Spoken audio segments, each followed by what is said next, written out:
Okay. All right, we're live. Kia ora, internet. Hello. Sorry for the delay. We were getting some things ready, like chocolate biscuits, and also doing some of the chores that needed to be done around the house. There are many more that need to be done, but never mind. Never mind. And many more chocolate biscuits too. Yes. I'm so keen for this episode. I've been waiting for so long. Right, any plugs we need to do? Tomorrow I'm gonna, well, you get a secret little drop here. Tomorrow on the Instagram I'm gonna announce that our next streaming project. Next charity stream. We are going to, on Tolkien's birthday, we are going to play Lego Lord of the Rings Which to is completion. One of the best computer games I've ever played, honestly. It is one of the most fun games we've ever done. And it's all in aid of the Project Northwood, which Yes. I think you plugged last week. Yes, Yeah. So this is a project which is error. I think it's fine, just keep going. Okay, sure. So this is a project that's trying to raise money to purchase Tolkien's old house in Oxford so that it can be turned into a centre commemorating his life and works, and they can run events there and have authors there to sort of encourage future workers. And Tolkien himself said that he was hoping to sort of inspire people, and that one day other hands would continue his works. I think this is a very sort of appropriate legacy to him. They also want to make a nice garden with lots of potatoes in it. Well, they've said a Samwise Gamgee garden. Potatoes. Potatoes.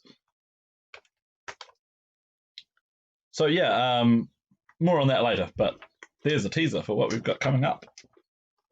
I did another blog post today with an update of how everything's going. You can find, I just did a Google search today, and there's so much publicity out all in Chinese, so I can't really, and even Google's struggling to translate it. Wow, that's awesome. The game will be out in China. The game Wonderland Nights, White Rabbit's Diary, will be out in China, I think by the 28th or 29th of this month. So that's pretty cool. So if you're in China, check that out. Yeah, I think we'll keep it short and sweet in terms of plugs, and move on to a brief recap. Well, Ambrogio has certainly had an eventful last couple of... How long has this campaign been going on for? A couple of months? Mm-hmm. Yeah.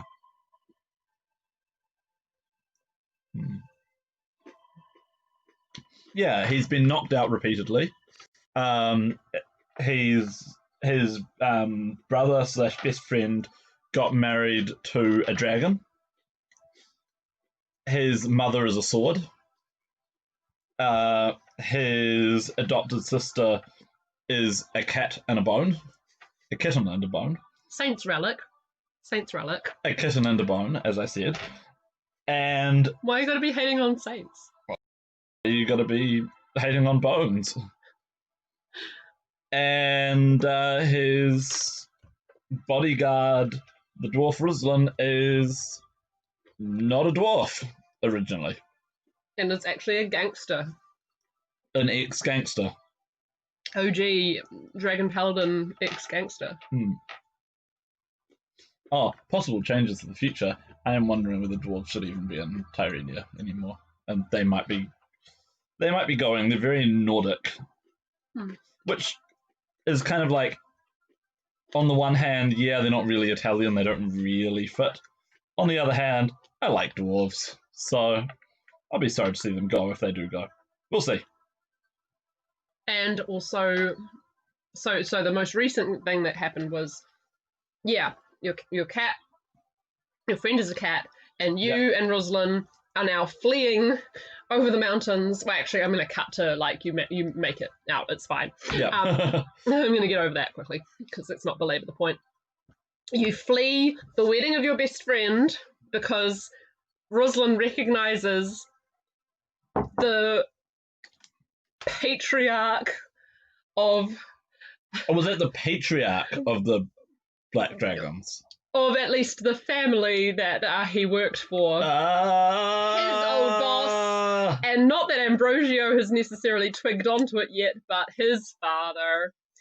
I've certainly tweaked onto it, but Ambrogio, alas, has a wisdom of 8 and is not very quick at picking up on things. Who now has Valentino, your best friend / brother, as his captive heavy.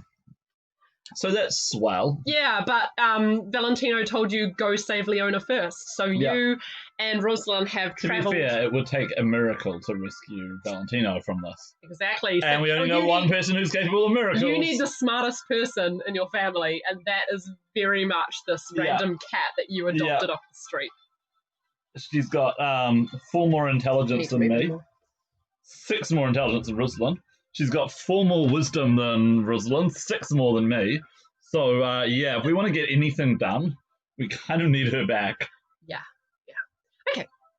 I think I need to give you your horoscope and I'll just sort of narrate where you find yourself at. I like the horoscopes. They remind me of the Ancestral Trail magazines. Everyone had a prophecy at the beginning of them. Cool. And then you use the prophecy to try and figure out what was going to happen in the... You need to read those at some point. He says adding yet another thing to your pile. You use it to try and figure out what was going to happen. And so. Okay. Sorrelina, the little sister moon, is in Harpy, your 5th house. You will find great love, childlike in innocence, fiery in passion. Sorrelona in Pegasus, 12th. You must use your mind to tackle a question of life and death. And Sorella and Ziana, the old sister, in Hydra, 13th. You have a hidden connection with the place you find yourself in. Dun, dun, dun. So what is the place that I find myself in to start off with? You and...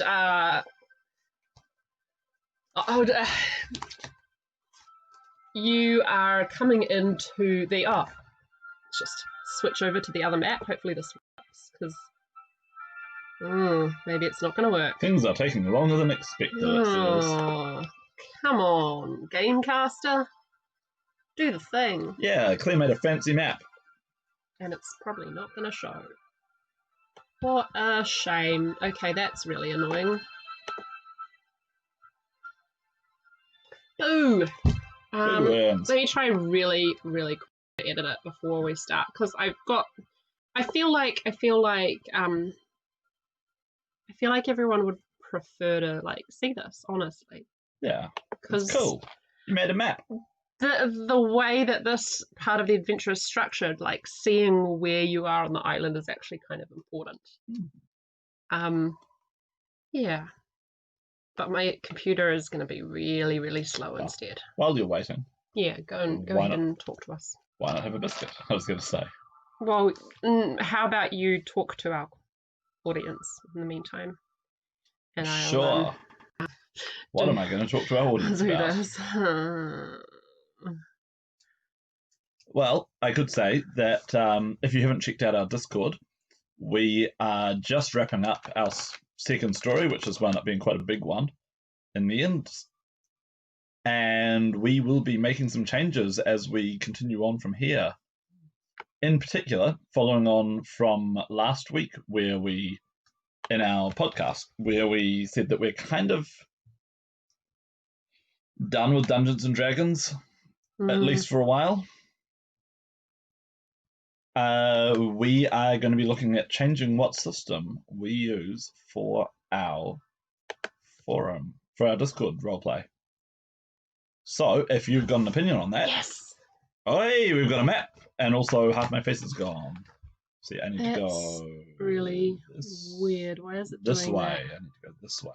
Okay, I will go back to editing. You keep talking about what you were talking about. Yeah, if you've got an opinion about what system we wind up using for the Discord, then come along. Or if you are interested in the world or want to join in as a news story at the beginning, come along, check it out.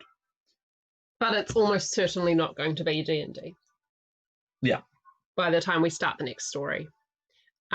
So all our players who play D&D, I think, will give you some rewards for your patience with us shilly-shallying over. I think one idea we had was that we might even allow dual system where people can pick the rules they want to do as we sort of transition over. But that will reward people for choosing a new system. Yep. Also, honestly, D&D is not the most rules light system. When the rulebook is all this, and there's 3+ of those. There are other games that are much more streamlined. So possibly we'll be looking at something like Fate or Hero Quest, so Quest Worlds now.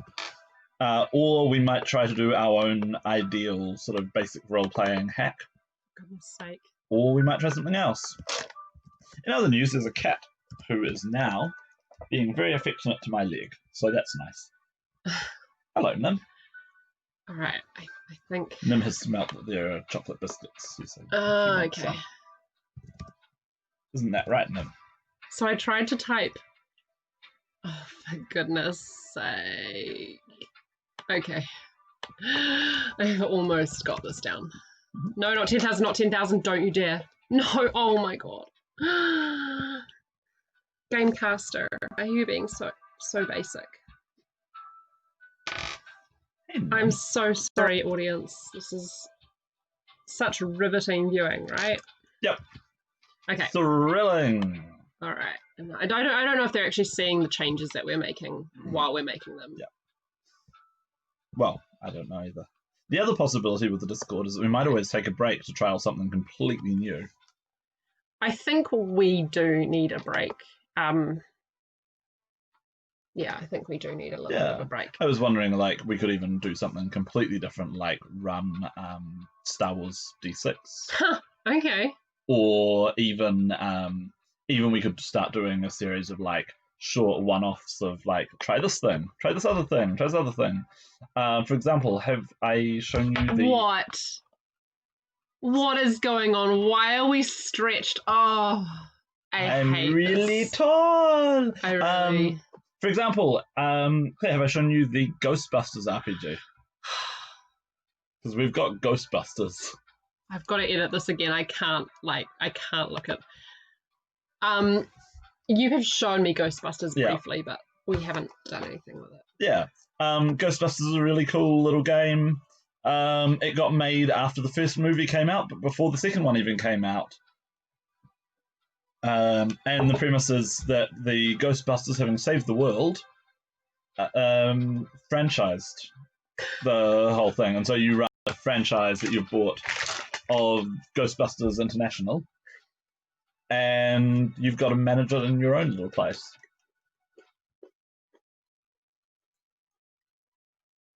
Yeah, we've got tons of different games that we've never tried before. And while I'm not sure that Discord would work really well for something rules heavy, like I'm looking right now at Warhammer Fantasy Roleplay, which I'd love to do one day, but it might be a little bit too crunchy for Discord post by post, which I think wants to be a little bit free and easy. But yeah, something like Fate or Star Wars or Ghostbusters or Legend of the Five Rings, or just looking around me now at what's in this room, and there's way more stuff in the other room too. Maybe we could even try the One Ring for once. That would be epic. Okay, please work this time. Just have to move it back down into the right frame. Oh my goodness. Okay, I'm gonna save it, and then once we go back onto the other screen, we'll just see if it's working. I really want to get to this story. I have literally been waiting 4 years for this story. Okay. Oh, sorry, Nim. Okay, so we're stretched again. Hang on, I think it's about to readjust. Hey! Okay, there we go. That's what I wanted. Brilliant. Perfect. Have a chocky bicky. I just had one. Oh. As you and Rosalind awake from your ship's cabin, you exit to find the shapes of the archipelago of Monte Memiliano, not very far to the south, or more like south. West, yeah, southwest. Right. No, actually, would it be southeast from Fiumense. It would, wouldn't it? Fiumense doesn't have a port anyway, so it doesn't really matter. Well, from the port that's near Fiumense. Yeah. The minor port. You certainly didn't go to Kaimiopoli to get here. And we certainly didn't go to the, I can't remember what it's called, but the Twisted City. So there is a city where the Gold Dragons did a magical experiment nearby. Oh, we would have seen it in the box we went past. Where the entire city has turned into an Escher drawing, where it's all, crazy, impossible angles. And there's a cat looking up at me. Hello, cat. Yeah, so the entire city is basically just turned inside out because there's too much magical energy going there. And there's also whatever's left of an exploded dragon there. Nice. Smirt. So you can see the main central island with the mountain itself. To the left of it from your perspective, there's a smaller mountain with a big, very ostentatious castle on it. It's sort of got a flat top. Brilliant. And then to the side, you can see smaller islands flanking the main one. As you hold on to the rails, you think about the quick journey over the mountains and through Fiumense, the safest place possibly to be while you're trying to avoid any detection from this mysterious... You probably know who this is by now, and certainly you and Mumsword would have had a lot of talks as you went over the mountain. I need the Mumsword.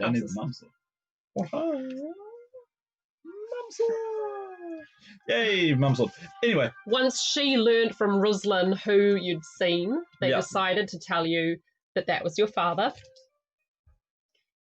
And over the next couple of...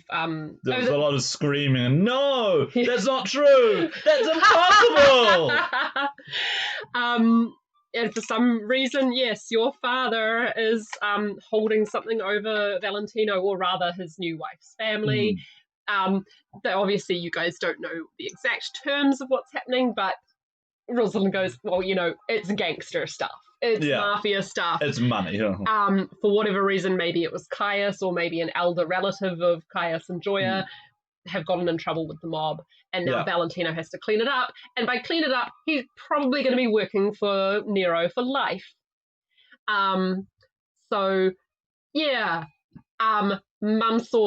hates it, but she also sees that 100% you are going to have to go and rescue your brother from Kaimiopoli, because it is the right thing to do, and she is very passionate about ties of brotherly sisterly love. No, absolutely. You have to. Family is everything. If you don't have family, you've got no one. Yeah. Ruslan is terrified, but he has like a second fatherly bond to Valentino, and he absolutely will be going. But like he said to you guys, you have to rescue Leona first if you can. Yep. By unpicking the mystery of whatever the heck happened at the Copper Dragon Island. A few of the other things that you and Mum sort of talked about over this time, as she sort of opened up and told you more about her past. She was basically a child bride. Her very hazy memories of her early childhood is that her mother was very, very loving, but extremely burned. Every memory she has of her has always been that she was a burns victim, and that she suffered from like septic wounds for the entirety of Maria's short life, and she died when she was about 5. She doesn't know exactly. But yeah, so something happened to her mother. She doesn't know what. No one ever talked about it. It's not a thing that a black dragon would do. They don't breathe fire. But something horrible happened to her mother. Through debts and whatever, and presumably relatives that didn't care so much about her, she was given to Nero very young as a child bride, and was very awful. Yeah, very cloistered, as she went from childhood into early womanhood, and then once she was of fecund age, she well, that's horrible. Yeah, well, maybe a little bit later. I don't know. Squick. But anyway, eventually she gave birth to you, but she did not want you to follow after your father's footsteps. Meanwhile, obviously, she took a lover sneakily in one of the high up lieutenants of Nero's cabinet, and that was Laurentio / Rosalind. And she managed to win him over to her way of thinking that you couldn't be allowed to grow up like this, and he wanted to get both of you out, but on a tragic night things went wrong. You and Rosalind were able to get away, but she was not, and she was killed by her own husband in a fit of rage once he found out what she was trying to do. And Laurentio was killed too. Well, died during the escape. What we know from Laurentio's what we know is that he managed to get onto a small boat, but caught in a storm and everything, washed up, dead, but with you alive in his arms on Monte Emiliano. Oh, okay. I always assumed that he got wounded during the escape. No. Bled out. No. It was a storm. Classic Mediterranean storm. He got away fine. Oh, trust me, there would have been no wounded getting away. He would have been dead. Nero had absolutely no idea where he'd gone. So, did Maria deliberately let herself get caught, or as you pay attention to the one hand and you don't see what's going on with the other? Roll your insight with a disadvantage because she is just a voice. Well, I'm going to fail this. I've got an 11, which is pretty good for my insight with disadvantage, but... She says no, but you can glean no more from that. Okay. So, you arrive I think Ambrogio is standing at the rail now, thinking back over all of this. Wearing a loose shirt, which is billowing around him, and his hair, which, he hasn't had a good haircut for a while, so his hair is billowing as well. And it's a very sort of romance novel cover. Love it. Okay. And Ambrogio is also thinking about everywhere he's been in the last couple of months, everything he's experienced, everyone he's met, the lessons that he's actually learnt over the last couple of months, which isn't how to colour metal. But he's a little bit wiser now. Mechanically, when he gets to level 4, I should really put his stat up into charisma, but very tempted to put into wisdom because he's not quite the idiot that he used to be anymore. He's a little bit wiser. He's a little bit more knowledgeable and experienced. He knows more about who he is, his place in the world, how to act, how not to act. He's growing up. Nice. Yeah. So you are, you disembark at the Porto del Drago di Rame, the port of the Copper Dragons, and you stand at the foot of the town, which has a rich quarter up here in the north. Yeah. Up here in the north, a rich quarter that has, villas by the beach. In the dead centre, on top of Mount Poco, is the Palazzo del Casino, and to the south is the slightly poorer side of town. It's still rustically poor, it's not farmland yet, but there's farmland further out. Yeah, and the whole place is basically just designed to be to cater to the rich people who come here. So. Yes. So a lot of these houses are holiday homes. Around the port itself, there's sort of a more local market thing, and you can see bunting of the three moons with sort of insignia of the three moons and stuff is up. People seem to be preparing for some sort of festival. And an old man shambles up to you, and he's waving a stack of maps and going, tourists, yes, 5 coppers for my map. Ciao, grandfather, say, and I'll count out the 5 coppers and say, what's happening here? Yes, it's the, I need to remember my name. Mm-hmm. You've come just in time. Well, in 2 more sleeps, it'll be the festival of the Tri-Perigee. The Tri-Perigee? Sorry, the Tri-Perigee. 3 falcon? No, the Tri-Perigee. Okay, so that's something that I think he could translate, but I'm not sure what it means. Well, if you ask, he'll explain. It's the 3 moons will all simultaneously be at their closest point in orbit to us. Isn't that wonderful? It means there'll be a yes. It means there'll be a king tide. A dragon king tide, if you ask me. What do you mean? Well, the 3 moons pull on the water, you understand.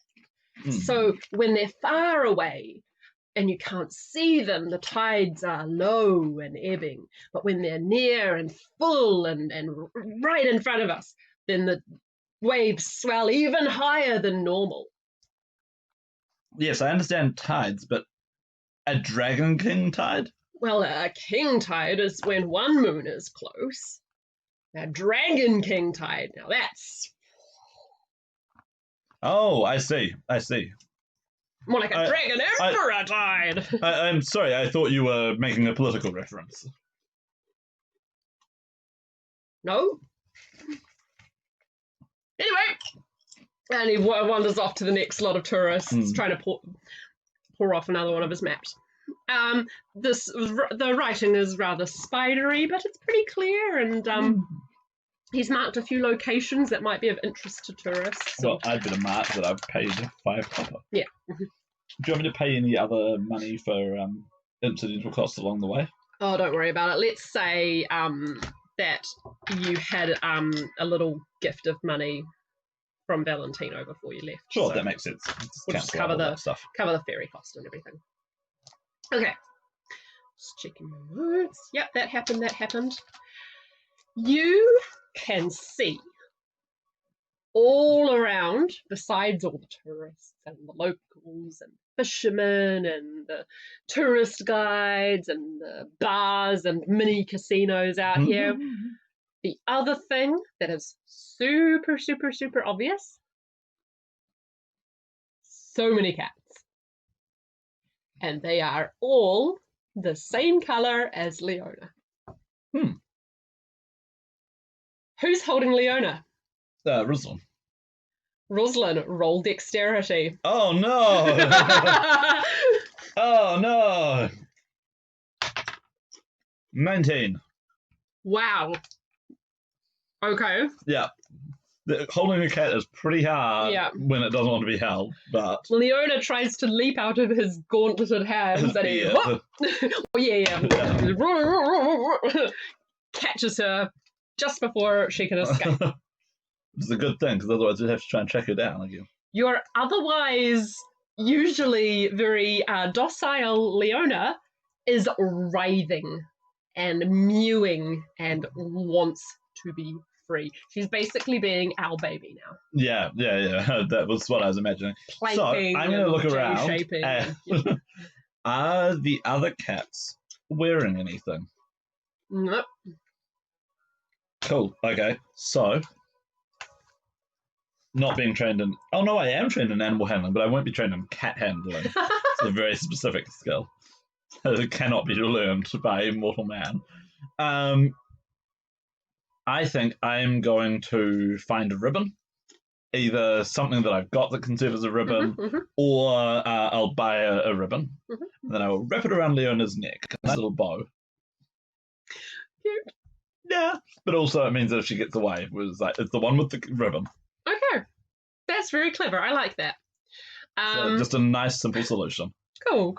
Yeah. The other cats. Now, of course, like if a cat doesn't want to be in a ribbon, the cat's not going to be in a ribbon. But but she's a kitten, so. Yeah, but even so, like. Yeah. Yeah. The cats notice Leona, but sort of go, meh, stranger, whatever. Actually, if we're buying a ribbon off someone, then we'll ask them, say, what is the story behind all of these cats here?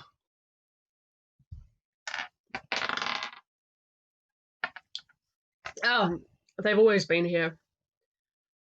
Just, they're lucky, I guess. They're also pests, but, Welcome to Monte Mimiliano, the island of many, many, many, many, many cats. And basically no rats. I would not want to be a rat on this island. I would not want to be a rat on the ships coming in and thinking they're going to get off at this island. That would explain why I did not see many seabirds. Yeah, they tend to keep to the rocky promontories where the cats are not agile enough to get them, and that obviously and looking is at, very few. Leona who's twisting. Yeah, the cat wants to get to a rocky promontory. The cat's going to get to the rocky promontory. Yeah. And then the cat's going to meow until someone comes and lets it Well, in the distance you can see, of course, the castle.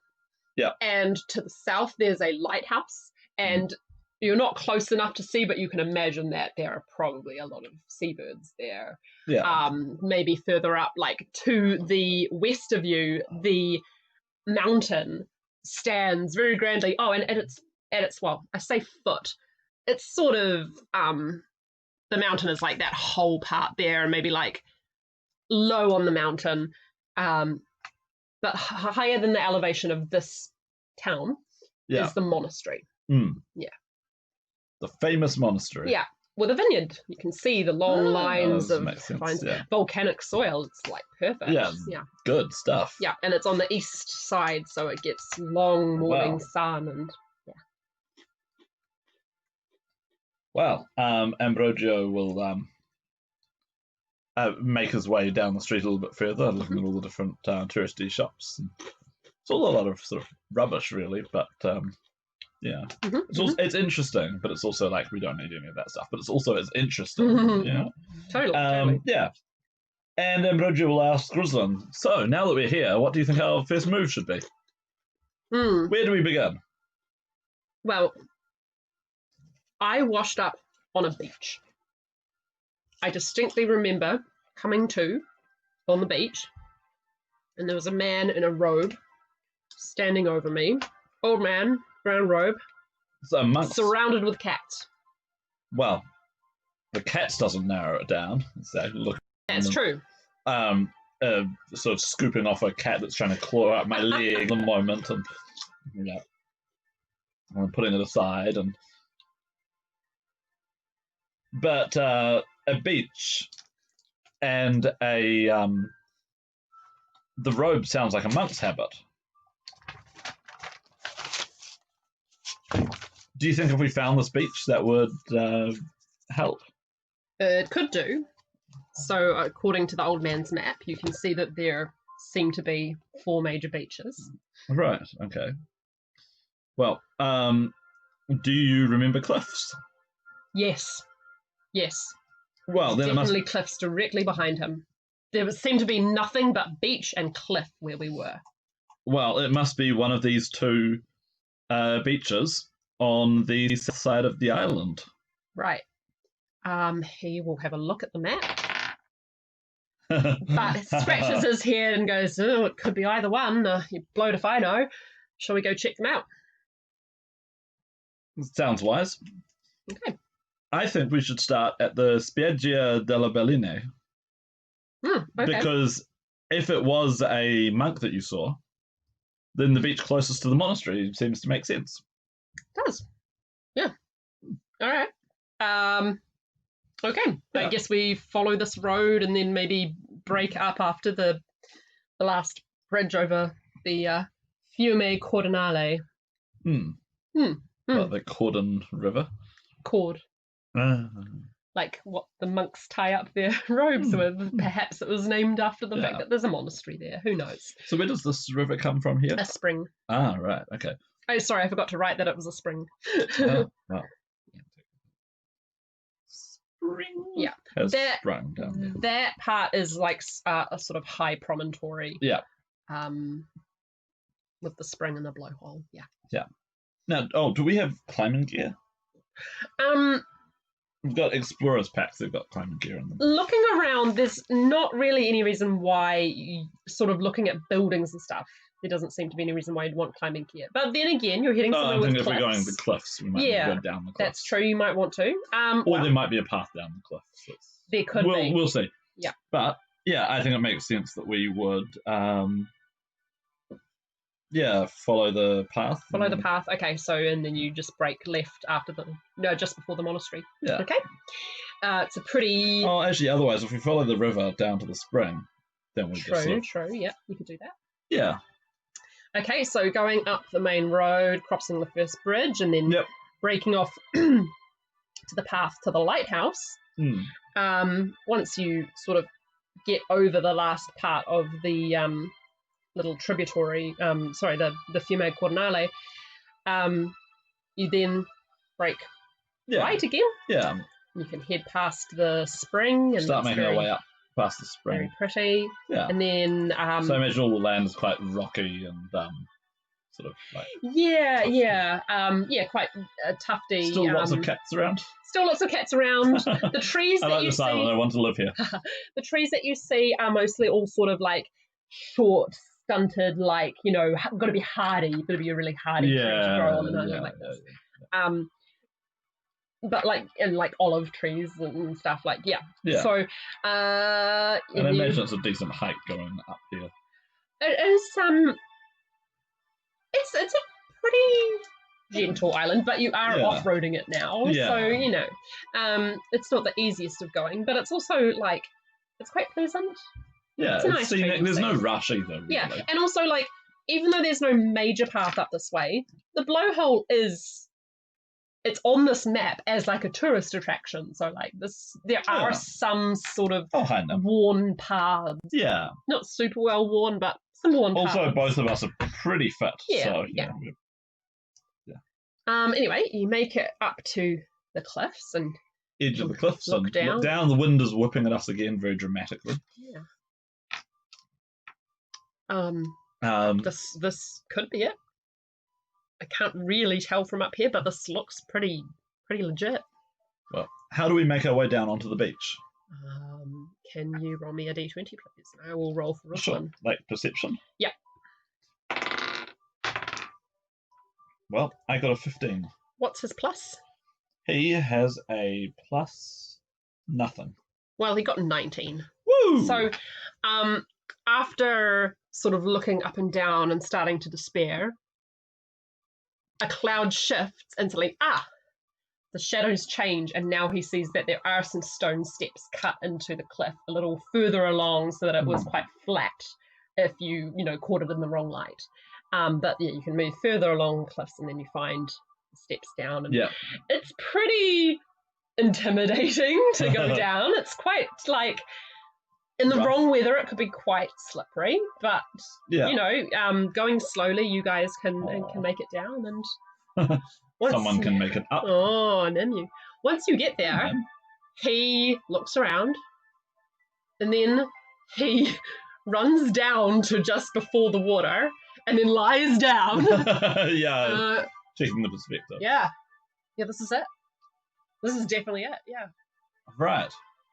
Well, I mean, obviously it's been like 2 decades, but yeah. Yeah. Yeah, I'm pretty sure this is where I came back to life. So where's this man? Can you roll your perception? Dead. Both roll your perception again. All right. I got a 12. Oof, no. And I will put my hand on my sword, and I will ask, can you sense anything unusual around here? Hoping that the mum sword can cast detect magic where I cannot. That's true. She can, can't because she? she's a spirit, And she's in a spirit sword, so maybe she can see things that I can't see. Oh! She's thinking. We got a 20, by the way. Sort of, you can almost feel like a ringing out from your blade. And then she like magnetically pulls your hand in a direction and you're drawn towards much further down this way. And there's a cave. Well, that's fun because I hadn't even drawn the sword, so. Oh, sorry, you took it out now. Yeah. You are drawn to a cave, and then she stops pulling you and is like, "Hang on. You should probably check before we go in." But I definitely feel. I really see this like, whoa. Yeah. Exactly. What sort of something? There are a lot of cats milling around this cave. Preening and I look at the relaxing. cats, and the cats just sort of ignore me because they're cats. Rosalind, roll dex. Or do you have to? No, Rosalind's still got it. Okay. 13. Okay. Still okay. She's straining to get out of his hands. You know what? She's got the collar on. She's got the ribbon on. We can tell which one is her. And my wisdom's only 8. No. Put her down. Let's see what she does. Are you sure? No. Well, like you say, she's got the ribbon on. That's the worst thing that can happen. And he puts her down, and she runs for the cave. Well, we run after her, except the cat is much faster. Oh, I can see a little white paw sticking up over the edge of the cleaning her butthole. Yeah. Our cat. Yeah. Cleaning your bum. Well, yeah, we'll head into the cave as well. So I'm imagining it's like a big sea cave, or? It's it narrows quite a bit to become a humble abode. This seems to be the home of some kind of hermit. Do we need light? No, there's a couple of candles that have burned very low. Right, okay.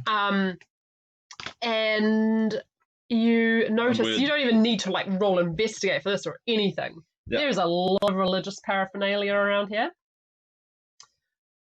What would you like to do? What would you like to know? This looks like the abode of an eremite. I'll say as I sort of keep jogging after the cat that's sprinting on ahead of me. So, very hard to keep up with a cat. You lose sight of her in the cave. There are a lot of cats. But you lose sight of her as you enter the first sort of stage of the abode. Okay. You can see a bed. You can see some sort of where he makes his food. You can see his toilette. Not the stinky one, but the his where he gets ready for the day sort of thing. There are even some rudimentary cat trees, cat toys, brushes and stuff. He takes care of the cats. I'm imagining that this entire cave is just echoing with meow, meow, meow, meow, meow, but thousands of them. The cave goes deeper. Also, it smells. It does. It does smell. He doesn't have scented kitty litter. It smells. Well, no, they don't poop in here, but it does smell of uncastrated tomcat a little bit. Yeah. And it does smell of a sort of slightly stanky old man. Yeah. Yeah. Well, I think the polite thing to do is to hello. A few of the cats raise their heads. Sorry. Ciao. A few of the cats raise their heads. And then relax. You get no response. Well, we'll keep making our way further in. Is there still candles everywhere? Not everywhere, but dotted here and there. Enough that we can see. As you go deeper in, they sort of take on a religious sort of formal sort of the candles are quite ornate. As you go further, like they were pilfered from a church or something. Ambrogio's not smart, but at the same time, he's been in this world. Yeah, he lives in this world. When we're saying the cave is size, how big are we talking here? Do you mean like depth that you've gone in, or No, I like mean the ceiling like and stuff? dimensions. Right now, it is getting smaller to the point where it is sort of maybe just a foot higher than your guys' heads. Okay. Well, your head, he's obviously shorter than you. All right. Yeah. But you can see a flickering light just ahead, as if there were a chamber of candles. Yeah. Further Well, ahead. we'll make our way in further. And you finally find Leona. Yeah. Who's in a small circular chamber. It's the end of the cave. And there is a stone slab. Yep. On which lies, covered in flowers and offerings of olives and figs and stuff, a skeleton missing a thigh bone. Oh. I think we found your man, says Ambrogio. And I think roll. Hello, Nim. Roll. Both of you roll medicine. Sure. He gets a 14 plus. I get a 5. He's got +0, so he's got a 14. He's scratching his head, but he goes, I don't know about that. I'm thinking. Well. And he draws out the thigh bone. Yeah, I was thinking we'd try and reunite them. Yeah. Draws out the thigh bone and puts it down and goes, well, that looks like a match. Okay. Well, what's that mean? I'd say and look at Leona, who's probably, I don't know, licking a butthole or something. Can I have a perception check from both of you? You go. So are you just rolling for... Yeah, I'm rolling for Ruslan. Okay, I've got a 16. What's his plus? Is Plus it just 0. 1? Oh, 0, okay. Well, he got a 16. After a long while of staring, he finally sees it. Possibly because it's covered with too many flowers or there's a candle right in front of it. There is a small picture. Yeah. Of a woman. And underneath, it says Santa Annalisa. Do you want us to do history checks, or do we just know that the... You would know from... You probably would have caught in the village, like... Her name's on the map, I think. Yeah, her name is on... Is it? Actually, it probably is. I think so. I think the Monastery of Santa Annalisa. Yeah. Actually, yeah, it's on the map. It's right there. You can check it in your hands right now. Yeah. Oh. Is this the body of the saint that this was named after? This monastery was named after? It must be. But I thought you saw a man. I did. And someone is keeping these candles lit. So I don't think we've met our man yet. But we've found the saint from which Leona got her ability to be alive, maybe? I don't know how that works, but... I will go over to Leona and pick her up.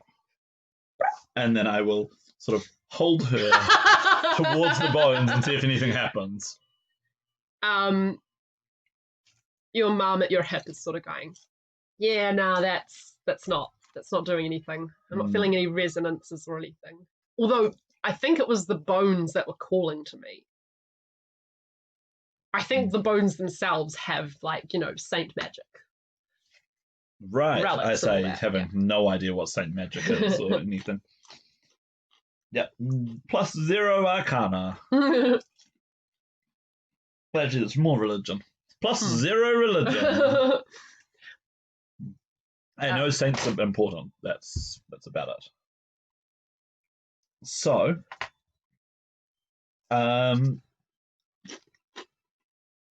we seem to have found a dead end, literally as well as metaphorically. Well, it might be a clue in some way, but what you do know is that this is definitely the beach. Yep, this is definitely the cave. That the man probably was the hermit living in the cave. From what Rosalind remembers, he was surrounded by copper cats, and he definitely had the look to him of a hermit. He was, haggard and You know what? slovenly. I And... think this is actually a moment of character development for Ambrogio. Okay. Was Ambrogio is sort of feeling at his wit's end, and then suddenly he has an idea, and it seems like a good one. I think we should pray. Oh, nice.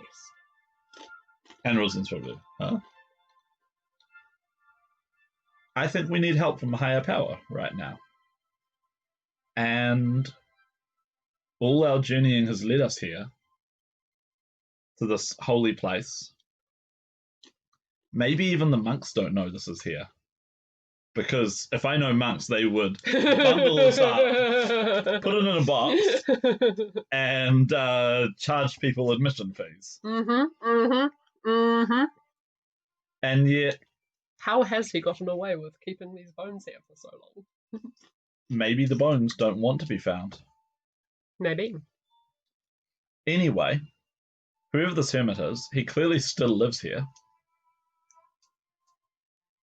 And our best bet is to wait for him. And I feel like that time might be best spent in prayer. Very nice.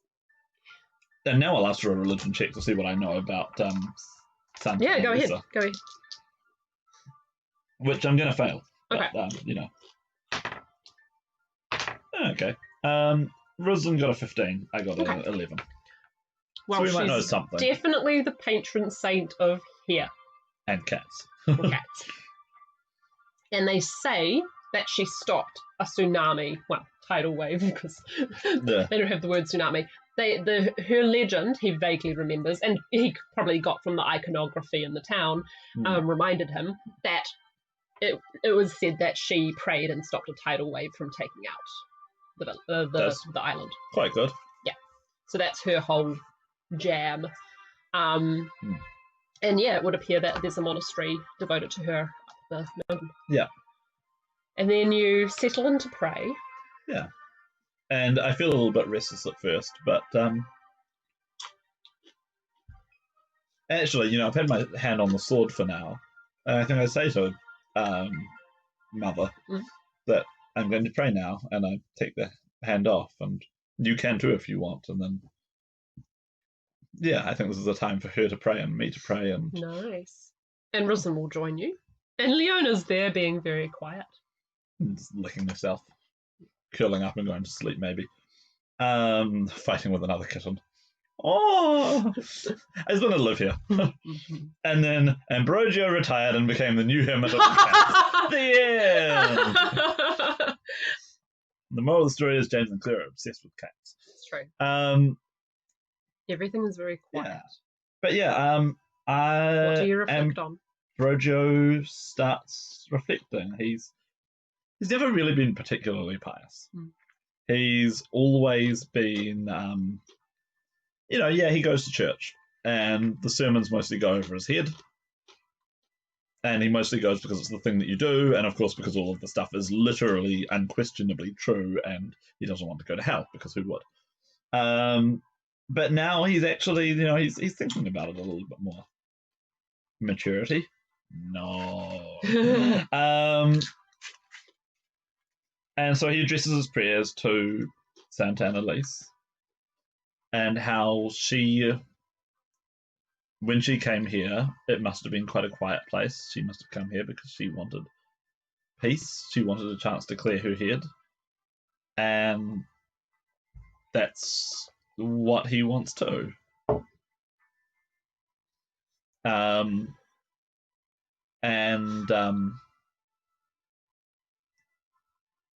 you think about the saint living in peace, you see a woman in a nun's habit. There's something about her habit, though, that is very old-fashioned. The jewelry, the religious iconography that she wears is outdated. The metals are not the kind of metals that people wear now. It's much more standardized now. This is like wooden beads, and this is a long time ago. You see this woman, and you sort of recognize the landscape as the part up nearby the spring where you were just walking now, and she reaches out a hand and is smiling at the person she's reaching her hand out to. And the smile is almost lascivious. Yeah, I had a feeling. I figured out what's going on. And then, a bit. As you... And so am I taking the point of view of the person? Yeah, and then as you're about to reach her hand, the vision snaps away and a voice shouts in your ears, "Save him!" And you all snap up. You and Ruslin snap up at once. You definitely both heard it. And Leona, standing on the skull of the saint, goes, "Meow."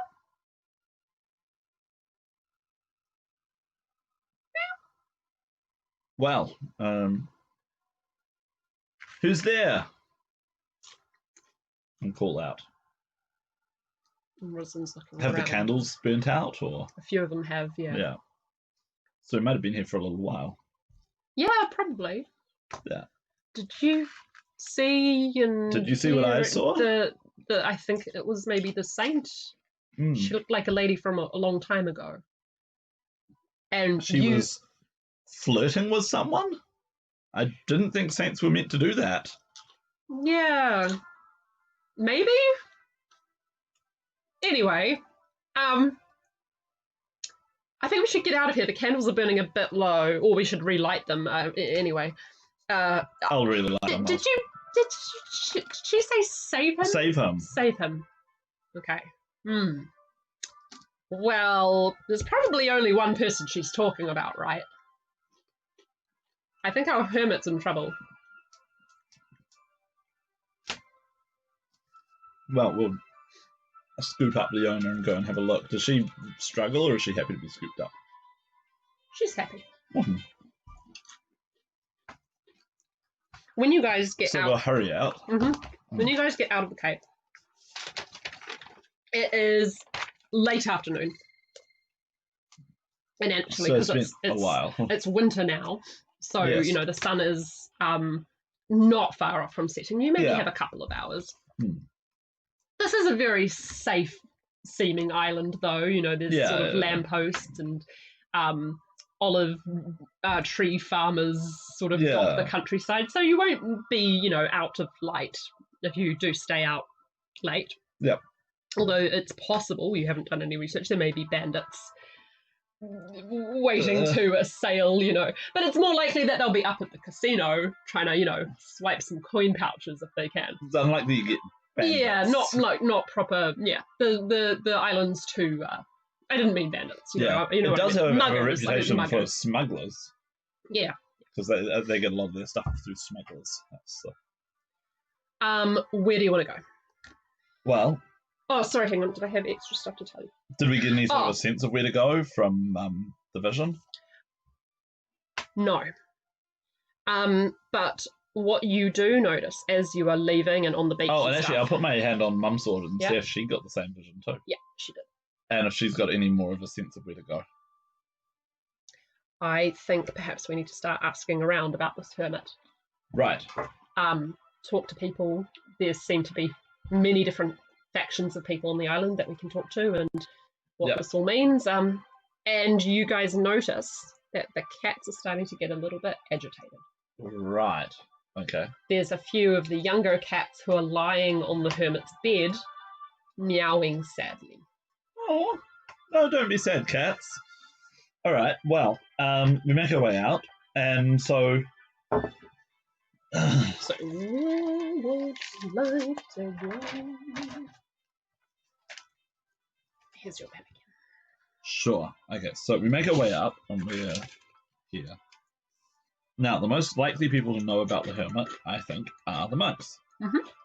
And also, if we made our way up the cliffs about here, then it's not that far up to the monastery. Quite right. Also, if we need shelter for the night, monasteries often provide shelter to passers-by. So we'll make our way up to the monastery and ask there. Cool. Right. You make your way up, and you can see there's grape. Oh, they wouldn't really be picking in winter, would they? I have no idea when people pick in winter. I doubt it would be winter, but... You can see there's a monk wrapping up the vines to keep them warm overnight. And he stands up when he sees you coming and assesses you and goes, Smiths, come with me. Weren't expecting you, but come. Smiths. He identifies you by your hammers, your belts, and your big strapping muscles. That's true. Yeah, that's kind of a giveaway. Check out this. Yeah, is somewhere there. Is Suora Angela expecting you? I hadn't heard of anything, but then again, I don't really check in with the abbot or Suora Angela. No, she's not expecting us. Well, I'm sure she'll be happy to help you. She doesn't get many apprentices, journeymen. What are you? We are journeymen. Oh, no, you are a journeyman. We are journeymen. Yeah. We are journeymen, yes. Adopted a little pet, I see. Yes. In truth, though, we have a question. Yes. Brother Francisco. Brother Francisco. I am Ambrogio, and this is the Rosalind. We have heard of the hermit who lives nearby. Do you know of him? What about him? I'm sorry. I shouldn't be so impatient. It's not a virtue. Please, continue. No, but it is human. Why does he drive you to such despair? Well, he is technically a monk, but he sort of casts a bad light on the rest of us monks. Going around and being all smelly and overly familiar with people and... Right. The abbot would prefer that he comports himself with more formality and gravity. I see. What about him? Did you encounter him in the town or in the beaches? Or... No, we're looking for him. Why? And this is where Ambrogio realizes he's not very good at lying. Do you want perhaps Rosalind to step in? Yeah, if he's got an idea. Perhaps he might be missing. His cats seem to be a little bit worried about him. Yes. And the brother looks very taken aback by this. It is yes, unusual. we're just big fans of hermits because they're such holy men, and so we went to his cave to check on him and found he was not there. Well, he does go out. And his cats were quite agitated. He does go out, but usually comes back to feed them. And I'm sure he's just been distracted by it. You know, there's a festival going on down in the town and everything. And oh, might he be at the festival? Quite possibly, but I'm sure he'll head back to attend to his cats eventually. And I mean, look, those cats can fend for themselves. You understand? You know, they're very, very spoilt by him and by the villagers, and I really wouldn't worry about it. But anyway, well. So he's not up at the monastery? Not that I know of, but I have been tending the vines all day and not really looking around. Why don't you come in and or we can give you a meal if you want, and you can ask the abbot and the brothers, and of course the sisters, and I'm sure you'd like to speak to Sister Angela, or maybe not. Maybe I'm assuming wrong. Maybe you're just here on holiday. Indeed, we would like to speak with Sister Angela once we have concluded this business. Right, well, follow me. And leads you up. Yeah. And he introduces you. He catches the abbot on the way to dinner. I forget what the proper monk name is for dinner. Yes, I need to figure out whether it's going to be the same names as our ones, or yeah. the French names, or whether they'd have different names. Or is it Latin names? It's Latin names. So you are introduced on the way Is to that the evening one? maybe, yeah. I don't remember. I know some of the names, but I don't remember which ones are which. Matins and that is Matins, in the morning, Lords, Vespers. That's just the ones that I'm remembering right now. You are introduced to Abate Giacinto, who is very hospitable and very, very happy to meet you both. And then when Brother Francis mentions the hermit, the abbot rolls his eyes and looks slightly disappointed, but still invites you to sit at his table for the evening meal, and has Brother Francisco run along to tell the cooks to serve a greater visitors' portion to the high table. I imagine it'll be pretty simple food. Yeah, well, there'll be slightly more and slightly fancier for you it'll guys. Be whatever they can rustle up from their own gardens and stuff, I imagine. They also sometimes get, interested rich people popping up. That's true, actually. So they do have a store set aside for we need to entertain a rich person, let's be a little bit fancier for them. We will still eat plain fare, but we will have this stuff on store for any visitors. And in fact, as you walk around, you can see as you walk past certain walls where names are put up, he boasts about, oh yes, when people come and they lose a lot of money down at the casino, they come here to make amends with their guilty consciences, and then some of them give donations to profit from this. Well, they give donations to make sure that we can run smoothly.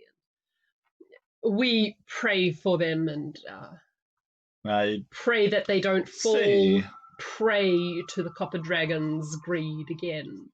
And Ambrogio's saying something doesn't sound quite right with all of this.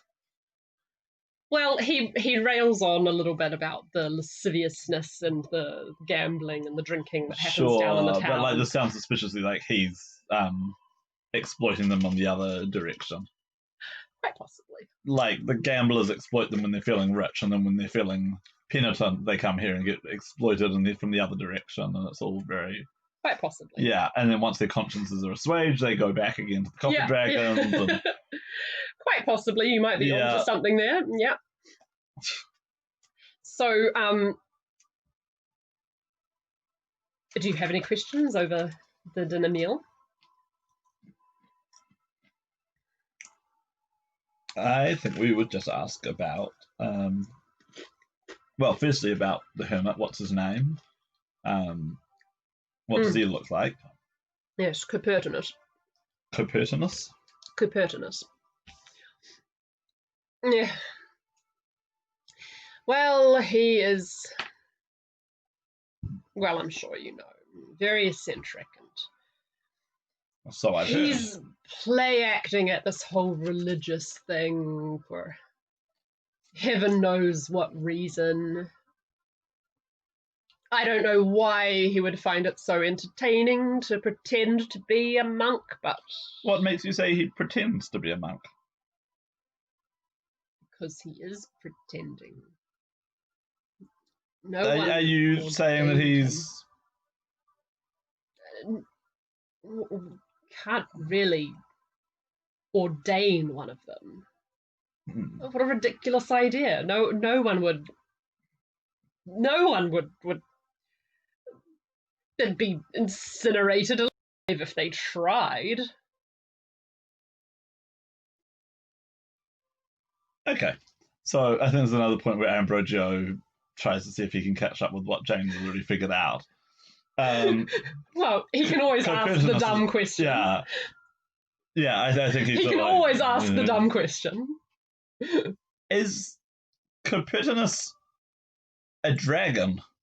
And the abbot looks at you like, what are you, dumb? And then it dawns on his face like, Oh, yes, you Oh. are drowned. Oh, you didn't know. Well, more like you're new here and you just did not know. You didn't know. Oh. No. Why were you looking for him if you didn't know?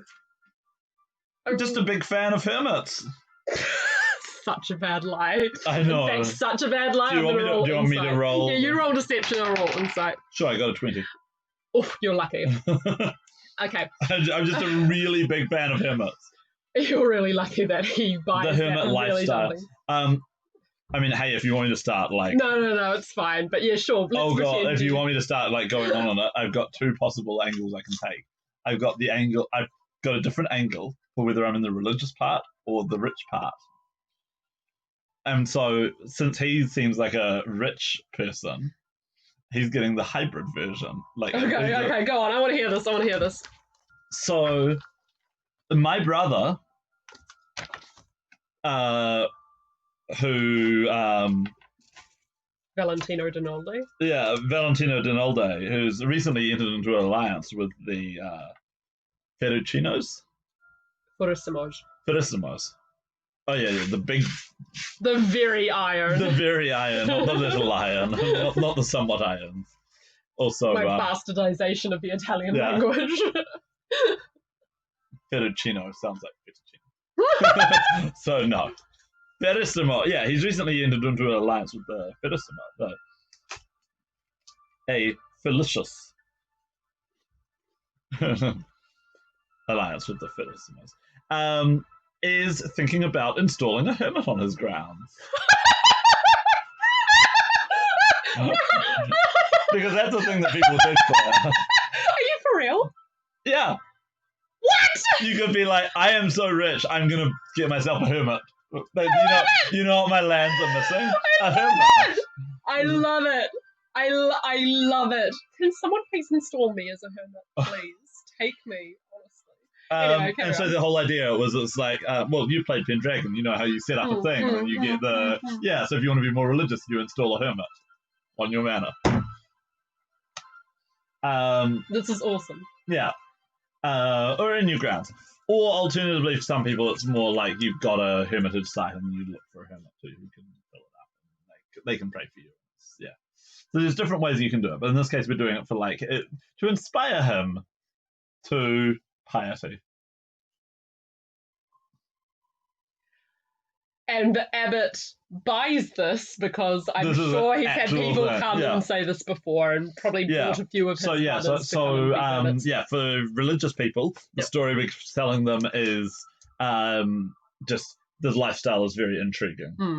For rich people, the story is just, oh yes, we want to buy a hermit, and then for him, it's the hybrid of the two. Cool. And he buys this because you're not the first person who's come to him wanting to buy a hermit. Georgian manor houses used to have them too, I think. It's amazing to me, by the way. I'm surprised you didn't know about it. I had no idea. I love it. Yeah. I've actually completely lost track of where I was going. Because that's so derailed me. But also, this is the thing that I've had in my head for 4 years. Copernicus has been living for free in my head. The copper dragon who became a monk. Yeah. James figured it out and approves greatly. And it just took Ambrogio a little bit longer to figure it out. How long? When did you figure it out? The clincher was the vision. Right. Because obviously he was the saint's lover back in the day. That's why he's got her bones. I figured out it had to be a dragon when it was somebody who raised someone from the dead. Right. This is too Except that doesn't make sense, because how can a dragon bring someone back to life? But anyway, I don't. When you're talking high power, chances are it's a dragon. And obviously, we're talking about not raised dead, but the other one, reincarnate. Yeah, we're talking about the one where you get the wrong body. Yeah. Which is a druid power. Yeah. Yeah. Which might be an appropriate class for a racist reincarnation. Racist reincarnation, yeah. Have your entire existence reconfigured in every possible way. Yeah. Okay.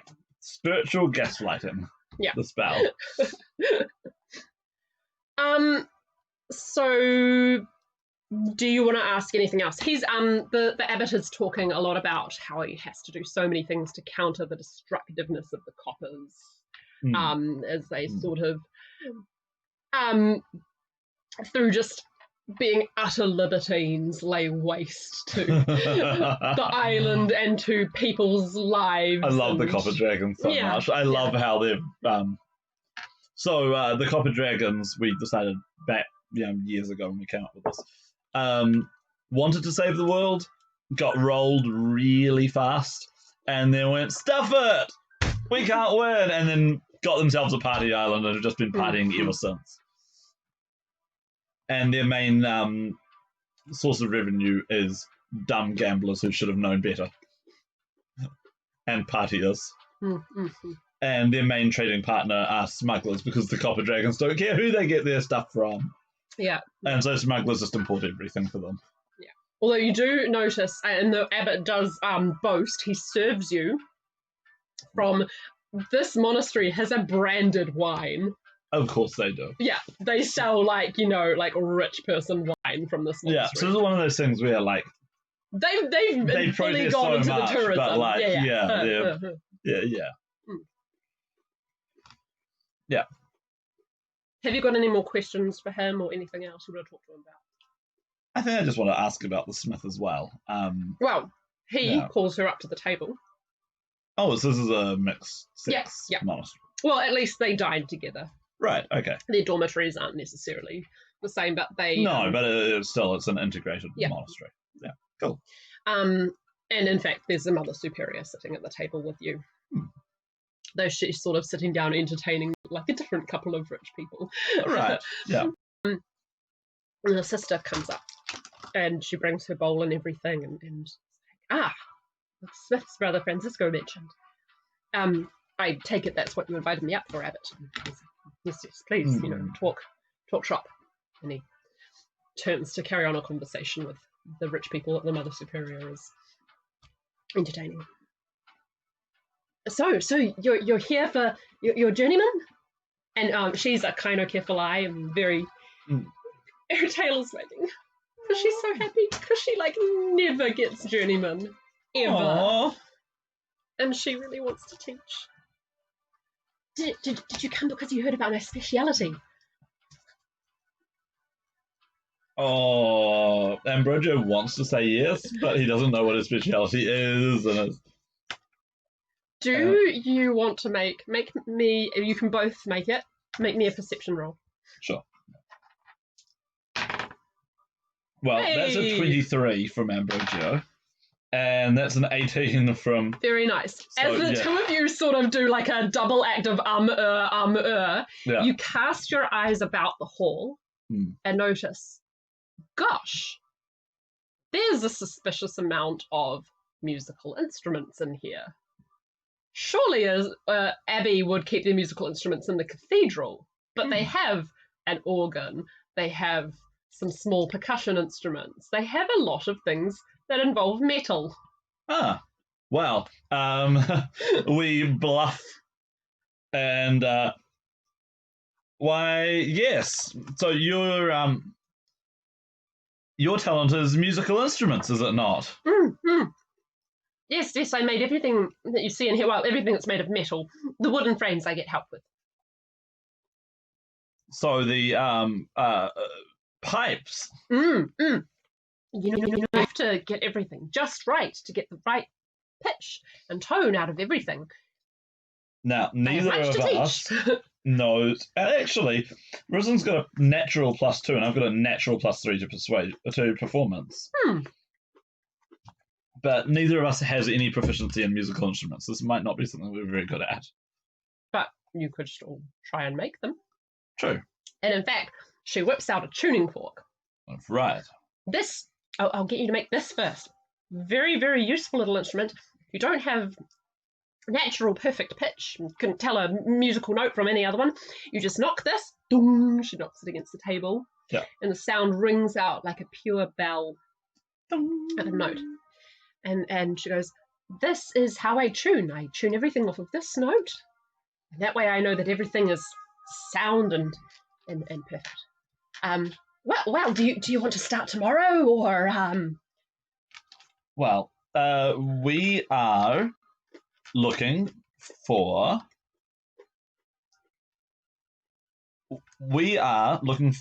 the hermit on behalf of my brother. She looks slightly disappointed. But as soon as that business is concluded, then we would be very interested in learning what you have to teach us. Wonderful. Your brother wants a hermit. Yes, I tell her the same story about reinternment. I think you'll find it very hard to move this one off the island. I think he's pretty much married to the island, but I said, well, perhaps he might know where we can find one. Possibly. He's very odd, that one. All those cats. Anyway, just don't assume that he's the real thing. Is all I'm going to say. Not properly monastery trained and all that. But anyway, I won't judge. Yeah. Oh, if either of us had any knowledge of religion, we could be ripping these people a new one. You don't need training to be a hermit. You just need to be very, very devout. Yeah, but when you want to be one. But when you've been indoctrinated by the Green Dragon Church, yeah, true. Your goodwill might be a little bit That's true. Tainted by their influence. Anyway. Yes. Anyway, so yeah, that's the. Well, cool. We've made our booking. Yes, I look forward to seeing you, and hopefully it won't take you very long, a day or two. Yes, hopefully. In fact, we will depart down to the town now and see if we can find him there.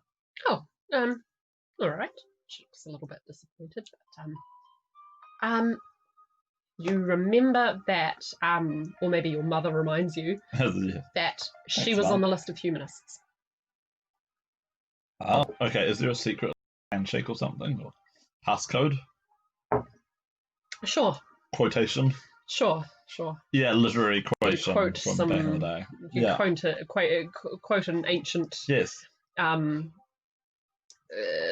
Ercolian phrase to her or something. After all, was it not said by Eratosthenes of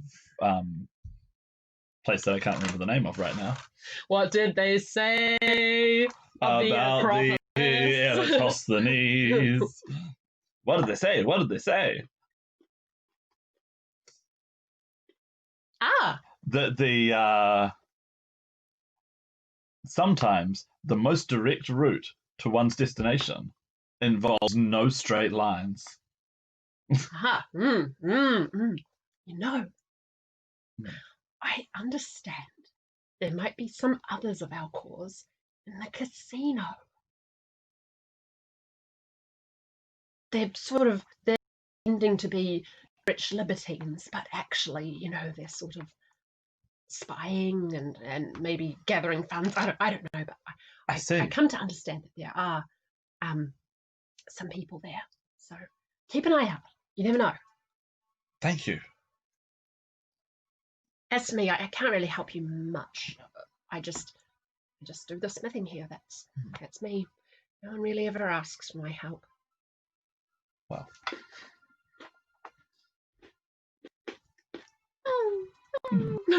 Oh. But yeah, we need to keep moving on. Okay. Well, you head on down. It's maybe 8 o'clock now at night, and there are some dark now, but I imagine there's still lights from the village, so the road will be easy enough to follow. Cats yowl in the darkness.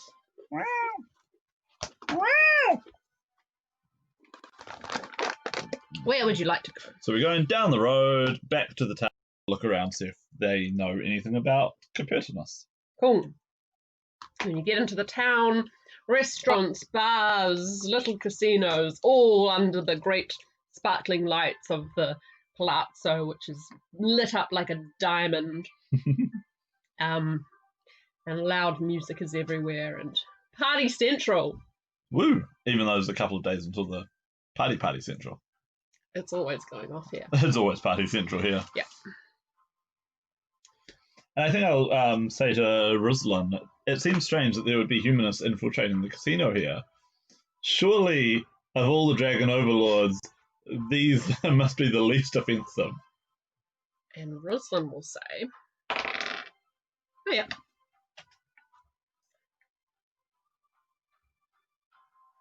They are the least offensive, but maybe they're also the weakest. The safest to act against. Exactly. It's so vulnerable out here on this little island. If they were to make a move against them, it would take a while for news to get back to the mainland.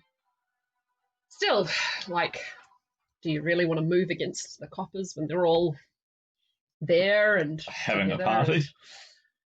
Yeah, I don't know, just well, that's what my old life tells me. But then which dragons could one move against? In truth, they all seem so invulnerable to anything. I feel like the humanist cause is wishful thinking. It's keeping busy so as to not confront the truth, perhaps. It was a far wiser thing than I ever expected to hear come out of your mouth. I think that cave is rubbing off on me. Oh, no. And Rosalind looks proud and slightly more assured that you're saying really sensible things. Yeah. Doesn't quite as worried as he did before. I think I've also got my hand on my mum's sword more often these days, so she can join in the conversations whenever. I think when I was starting off, there was a bit more of like, I'm going to talk to you now. Okay, I'm not talking to you now. Yeah. Whereas now, I think I just sort of walk around with the hand on the pommel. And she says,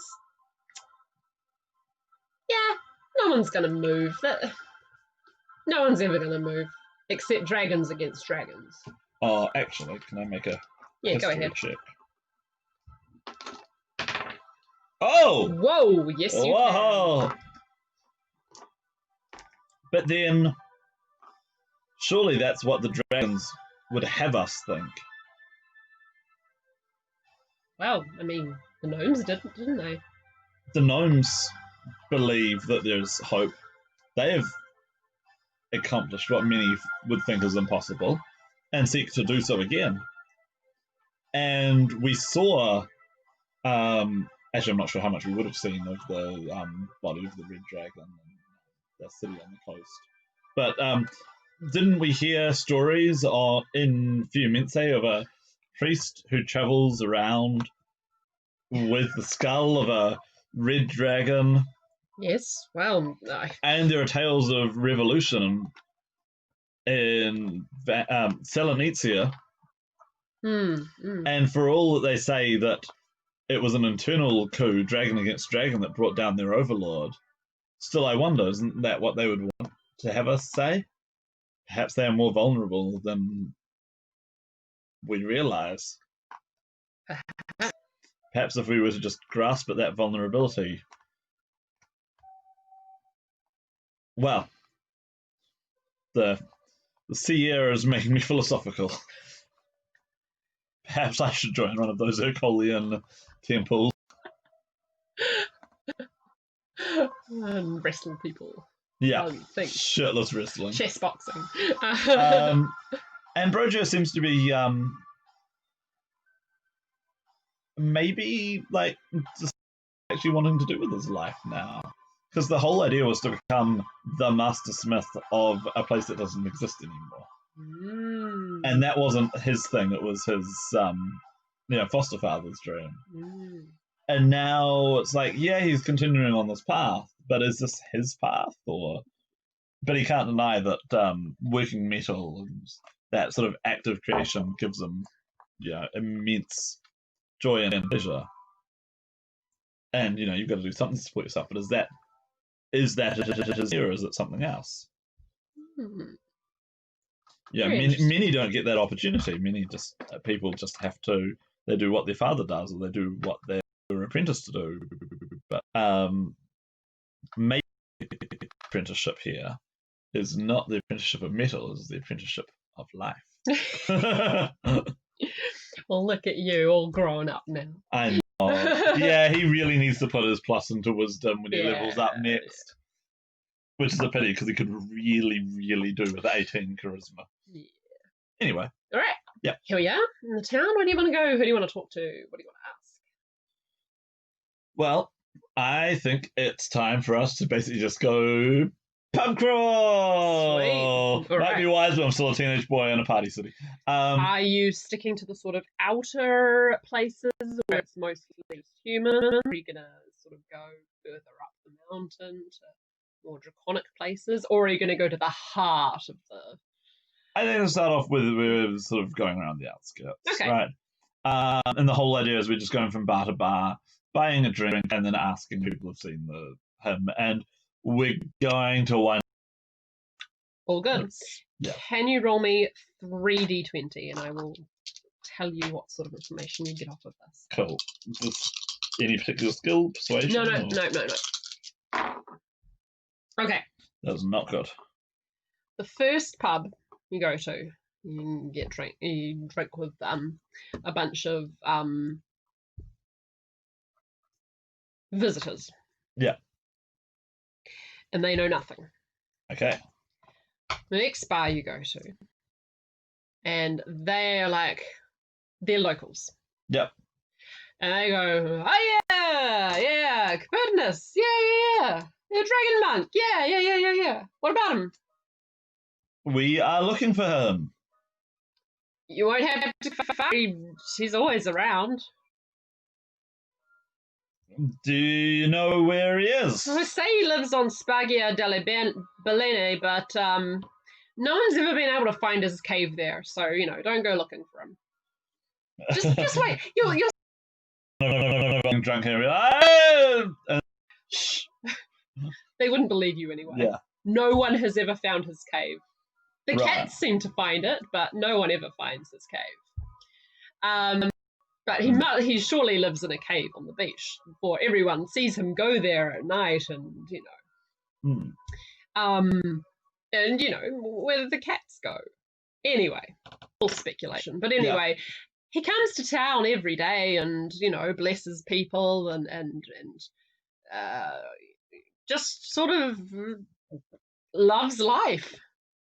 Tries to spread joy, and but joy without drinking and fornicating and gambling and all that, just pure What joy is that?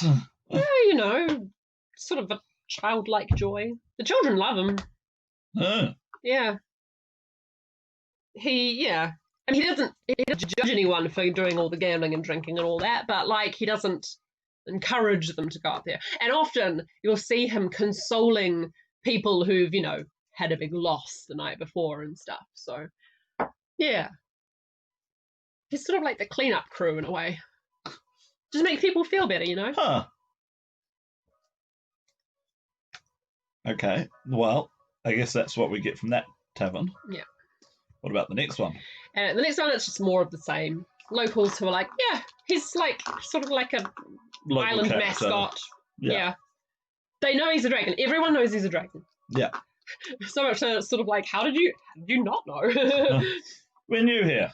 Yeah. Yeah, the famous hermit dragon who thinks he's a monk, and in a way does a better job than the stuffy formal monks up the hill. But no one's seen them. No one wow, if you ask that, no one can really pinpoint. Oh, I definitely saw him yesterday in the market. Did you see him today? I don't think I saw him today. No. That's funny. I probably just wasn't in the right place to see him. But everyone you ask didn't see him today. Pretty sure, hazy memories, no one really thought about it. Yeah. He's never in the same place every single day, but generally someone would have seen him. But everyone's sort of nah, I didn't really see him today. Well, at the end of the day of investigation, we have to hope that it wasn't a time-sensitive mission that we got given. but it is probably time for us to find somewhere to sleep because we are sloshed after going to too many bars and having a drink at all of them and giving into the party atmosphere. And it's getting too dark and we can't really keep investigating. Sure thing. All right. You get given directions to a like travelers. Yeah, one of the lower end sort of resorts for single men. And you basically just collapse on your knees. We avoid all the like offers of entertainment. Yeah.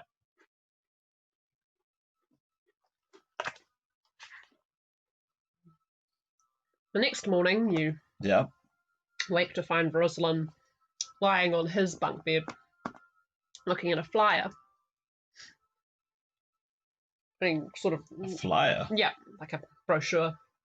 Where do they get them from? And he sort of waves at you, like, look down there, and like in between your beds, just sort of lying on the tables and stuff, there's tons of these like sort of like free ticket to the Palazzo del Casino. Are they handwritten? Did they manage to get a printing press? They look handwritten, possibly the dragons. Actually, we're like, if it's winter now, it's been almost a year since the first printing press got introduced. So if the Copper Dragons heard about it and got one like fast, they could be like brand new technology. These are like hand decorated tickets. Yeah. Like sort of like Willy Wonka's golden tickets, sort of ostentatious. Or they could always have a wood front. They employ some local shop here to wood print these tickets and do sort of florid ostentatious designs on them, so it's like, ooh, I get to go to the Copper Dragon Palace. But like everyone knows you can just walk up there. But it's like they just distribute these around the town, so it's like get some free tokens. Yeah. But yeah, that's what you find everywhere. We have asked in the village. We have asked in the monastery. It seems there is one place we have not asked yet. The Palazzo del Casino. The Palazzo del Casino. As you head up. Do we need to have better clothes for this? Okay, cool. You still have your wedding clothes. You ran in your wedding clothes at the back. So you have some nice spiffy clothes. Yeah. Maybe you need to just pay to have them aired out or something. But anyway. Yeah. As you walk through the town and start heading up the mountainside, you notice distinctly the cats are quite agitated. Fine clothes. I'm adding our fine clothes to character sheets. The cats are really quite agitated. Oh, that's how. Okay, well, I think we are maybe running short on time. But there's really nothing to do. We can't like talk to the cats or anything. Unfortunately, no. No, and this is why Speak with Animals is the best spell in the game. Yeah. People who do your reviews handbooks, how to create the best character, say that Speak with Animals is not good. No, Speak with Animals is the best spell in the game. Anyway, not having Speak with Animals, we'll just keep going up to the casino. Nothing else to do, really. You are admitted by liveried boys. Oh, fancy. And the inside of the palazzo is just a humongous gambling hall. Woohoo! Dancing girls, even now in the morning. Yeah. Dancing ladies. 24/7. Drinks all around. Some people are having like brunch. They do have like a breakfast menu. But yeah, just so much gambling happening. Okay, so. Lounge singer. Lounge bard. Lounge bard, yep.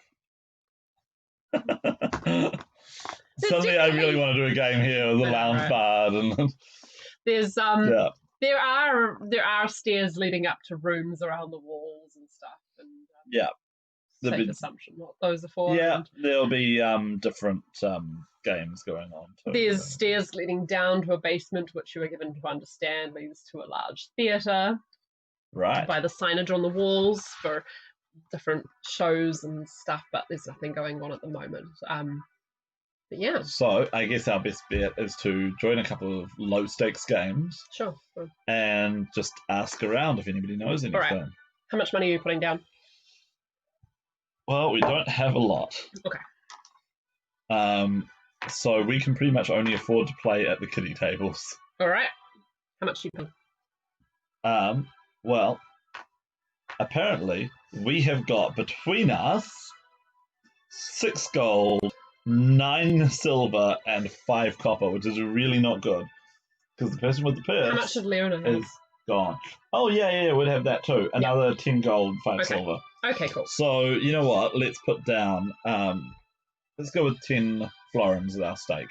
Nice. Just, that's a respectable small fry stake for Copper Dragon Island. Okay. It's like barely anything. Yep. All right. Roll a d20 against me Okay. as you play some sort of medieval gambling game, which I am now going to sum down into a single dice roll. This is where we need 3 Dragon Ante. Yeah. Oh! Nice. You've now got 20 gold. Woohoo! But more importantly, while we're playing all of these different games, we are asking around about, has anybody seen the Hermit? Do I need to roll anything? No. You're talking to some people and Tourists? yeah, tourists who don't really know anything, but some of them are like, oh yeah, I heard about that dragon monk. Yeah. Saw him the other day, yeah. When you notice people move aside and admit to the table, someone just arrived from the high stakes table. Oh. Well, a high stakes table. And there's a man with he's wearing spectacles. Oh. Yeah. Oh. And he has a high collar up and he sort of glances towards you. Did he have a high collar up before we watched Emma? We watched Emma last night. Emma was good. Yeah. And he throws some money down and it's time for the next round. How much are you betting? Let's stick with 10 gold. 10 gold? So okay. Got 10 gold spare. Okay. You now have 30 gold. And how did he do in the round? Let's see. Oh, not good. Bene Fortuna. Come, I think you're ready for greater things. Risen and I. Puts an arm around. Are we ready for greater things? I'm not sure we're ready for greater things. Oh, what has happened with the sword? Oh, we're wearing the fancy clothes and we've got a fancy sword, so. Yeah. Yeah. Actually, yeah, like, a few people still have weaponry on and stuff. Like, the Copper Dragons just don't seem to care. I know one thing the Forgotten Realms did, which I'm not sure how sort of like period accurate it is, but it sort of makes sense, is that you tie your weapon shut. And so you have to like undo the knot to get your sword out. Which means that you can be like, yeah, I'm gonna duel you. But you can't just be like, I'm a murder people. Yeah, sure. So I don't know if that's a thing or not. Or whether I think there's a thing some places, but maybe not here, because I think if people started murderizing, the Copper Dragons would just be able to like step on them. Slow breath guards. Not even like move a muscle, just like slow breath and let the guards take care of it. Yeah. You're really not very smart if you start a fight in the middle of a dragon's headquarters. Even if it's the Copper Dragons, it's their home turf. They're going to win. Yeah. Okay, well. The name's Basilio. Basilio? What's yours? I am Ambrogio, and this is Ruslan. Well, come in and enjoy this table, if you will. But minimum stake 15 here, so. Ah. Yes. Well. Can't quite play it as safe as you have been. Well. Yeah, I imagine with that 10 florins stake that's not like we put down 10 florins at once and it's like, no. You know, you do a bit here and a bit there. So, what game are you playing here? A game. I'm not familiar with that one. You have to teach me the rules. Okay. He says, doing inadvertently the classic, like, gambler bluff. Yeah. Do you want me to roll for the Sure. I got a 20. Perfect. When he put his arm around you before, it was very much like, don't worry, kid, I got you. Now it's even more like, you're the kid. Yeah. I am the wise guy. And like, Ruslan's just like not even in the picture. Yeah. He's treating him utterly like he's just a bodyguard. Yeah. Oh, what about Mum? What's she saying? Mum is saying... Actually, is Mum a better gambler than me? Yeah, actually she would be, wouldn't she? Because like, if it's cards or something like that, where I might be like, let me think, and I might be getting some advice about like, get another one. Have you got your bottle opener here? No. CBF. That's not a bottle opener. Oh god. And yet. Oh god. No, this is not going to work, is it? Heard you asking about that hermit. Yeah. Yeah, let's not. Heard you asking about that hermit. Yes. Have you seen him? They say as we start playing a few sort of like warm up hands of. We all see him. Can't go a day without seeing him. Really. Recently? Sure. Where was he? We're looking for him. In the town. Roll inside. Sure.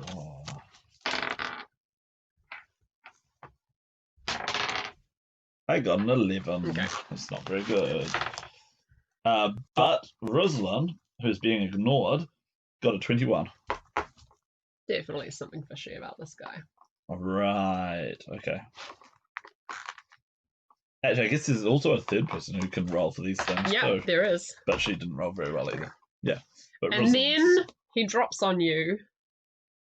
But as Aristophanes, or whatever his name was, says, oh, blah, blah, blah. He says the humanist thing. Yeah. We're in the lion's den now, kid.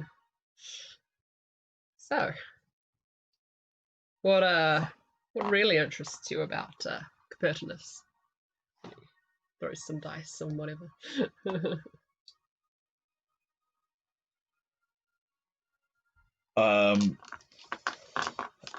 I think Ambrogio is gonna. Oh, do we want to do a lie or do we want to tell the truth? I feel like the truth is so complicated and so involved that it's like I need to find him so that he can turn my sister back into a cat because now she's a bone that we don't even have anymore. A cat that we do, and like it's such an involved story. Yeah. That it might just be easier to just lie. Right. And also, I've got a feeling. And Ambrogio seems to be learning to like roll with his hunches a little bit more.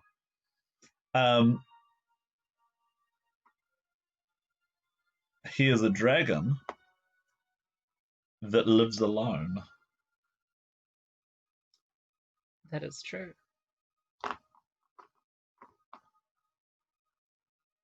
And I don't think I was the first to notice this.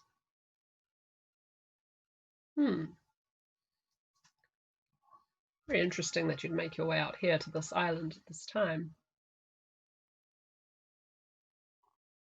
Here, he flicks you a coin. And this coin... I'll catch it, hopefully. ...has this symbol on it. Ah. So, the symbol of the flame. But it's a stylized one. It's slightly different from the classic one. How so, I don't know, but we can, elaborate on that another time. Especially once we get our artist to actually design the holy symbol. Like this thing that I've written here could be maybe expanded out to a bigger standalone adventure. Sure. possibly. Yeah, there's feeling like this could be an entire adventure on its own. I might have work for you later. Anyway, well, we better finish resolving our gamble. Yeah, he points out. Well, actually, we'll do the roll first. 15 florins. Yeah. Oh. Whoa. And he takes your 15, leaving you with 15. Yeah. Better luck next time, kid. Oh, and by the way, and he points out 1, 2, 3. There are 3 copper dragons on this floor. One more senior looking than the other 2, and they are all in human form right now. That one is molto romato. Much. What's romato? Romato copper. Oh, very much copper. Much copper. Much copper. So dragon. So dragon.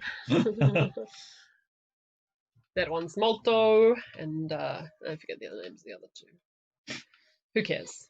Are Evil they dragons, also right? called like something to do copper? with copper? Copper. Copper. Everyone's copper around here. Yeah. But they're fools anyway. There's one of them called Sibiri. Anyway, I don't think you have to worry about those fools. Well, maybe I'll see you around.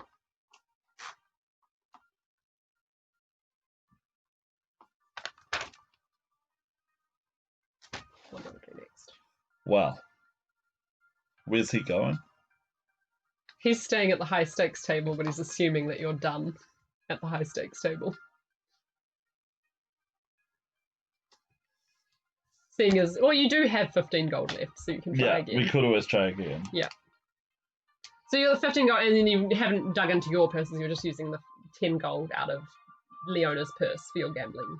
Yeah. So far. So you haven't dug into We've got another 15. Yeah. But then after that, we'd have to go back to the kiddie tables and get very lucky again. Sure. Yeah. So, I think there's another, quick conference. Ambrogio, Ruslan, and Maria. So what was that all about? The timing is interesting. The festival? Yeah. What? Something about the festival, surely. I don't see the logical what do you mean? He said it was interesting that we were here at this time. What's happening at this time? The festival. Tomorrow, right? Yeah. Yeah. Okay. I don't see the link, but okay. Just there's something coincidental about this time. Right. And it's at the time when they're doing the festival. Well, let's go with your hunch, because it's the best thing we've got. Does he know something? I think almost certainly he was very fishy. Well, what do we do? Do we jump him on his way out? Do we try and gamble with him and then... Well, I guess... Because he will bankrupt us. I guess maybe we keep gambling at his table, or gather up some money and then maybe get back to his table and see if we can... Let's try again. Okay, at his table. Medium stakes table? Okay. Yeah. And we'll say, I'm not done yet. Okay. Oh my god. No. And there goes our stakes. Better luck next time, kid. Yeah. Do we get any more conversation out of him, or... Do you have anything you want to ask? I don't really know. Okay, unless you can come up with something. Yeah. Your dither is going to see you sort of get shunted away as a new crowd comes to play at the table. Yeah. Okay. So actually, I'll just rub off her money and put it on our character sheets, because that's where we're at the moment. 5 gold, 5 silver left. There. So that's 6 florins. 7 florins. Yeah, in total we have 7 florins, 4 silver, 5 copper. And then he actually stands up Yeah. and grabs you and says, "Hey, do you know any magic?" Magic? Yeah, throw any flames, detect any auras and stuff like that. I might know a thing or two.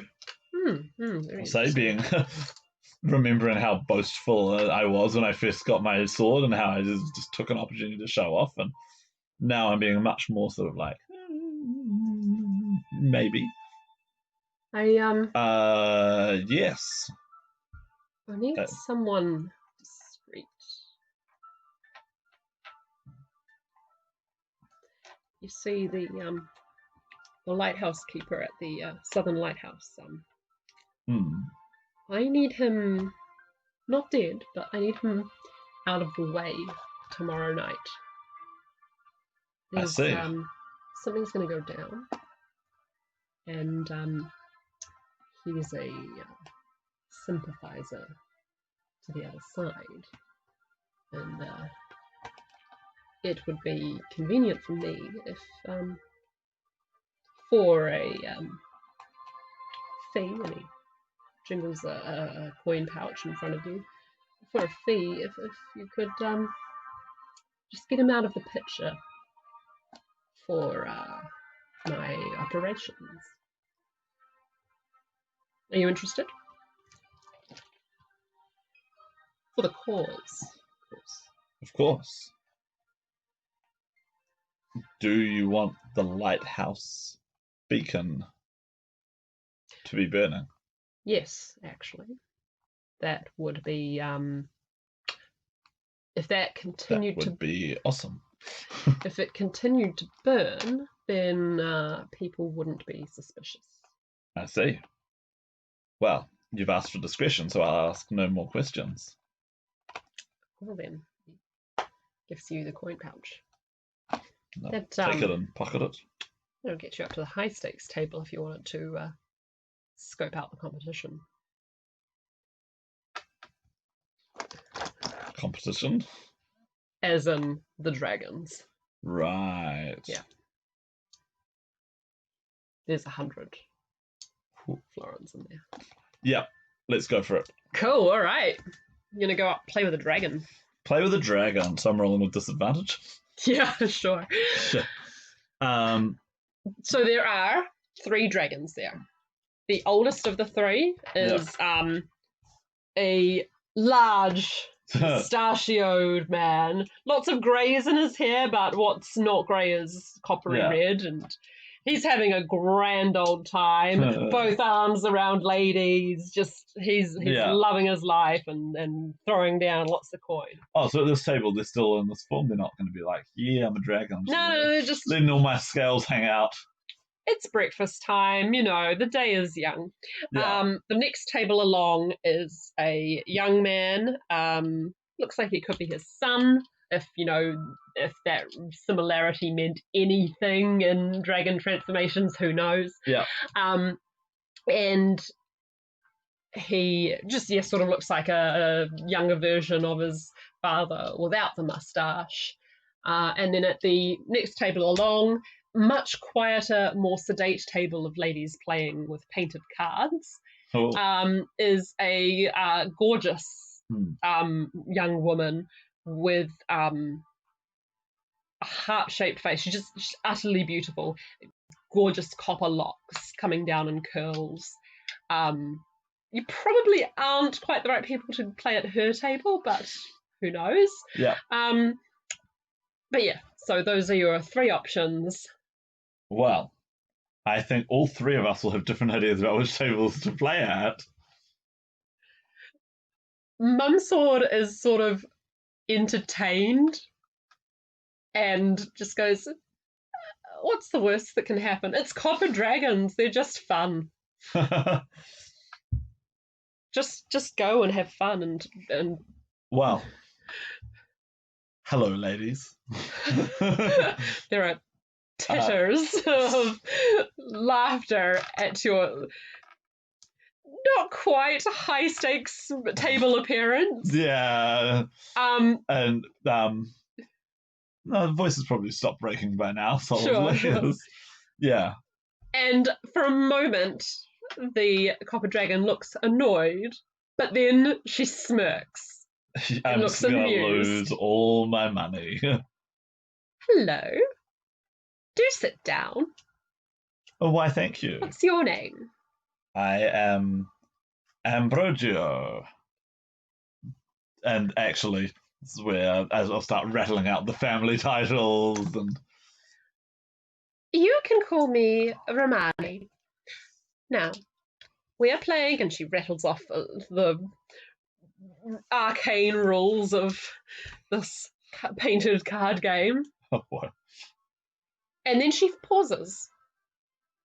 Hold on a moment. Is that an enchanted sword you've got?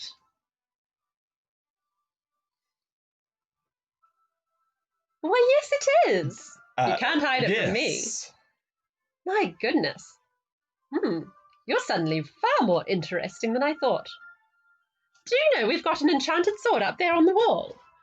And she points out another Yeah. enchanted sword. Okay. Probably looks slightly better than my one. I've got a feeling I got the enchanted sword. No, it's pretty basic like yours too.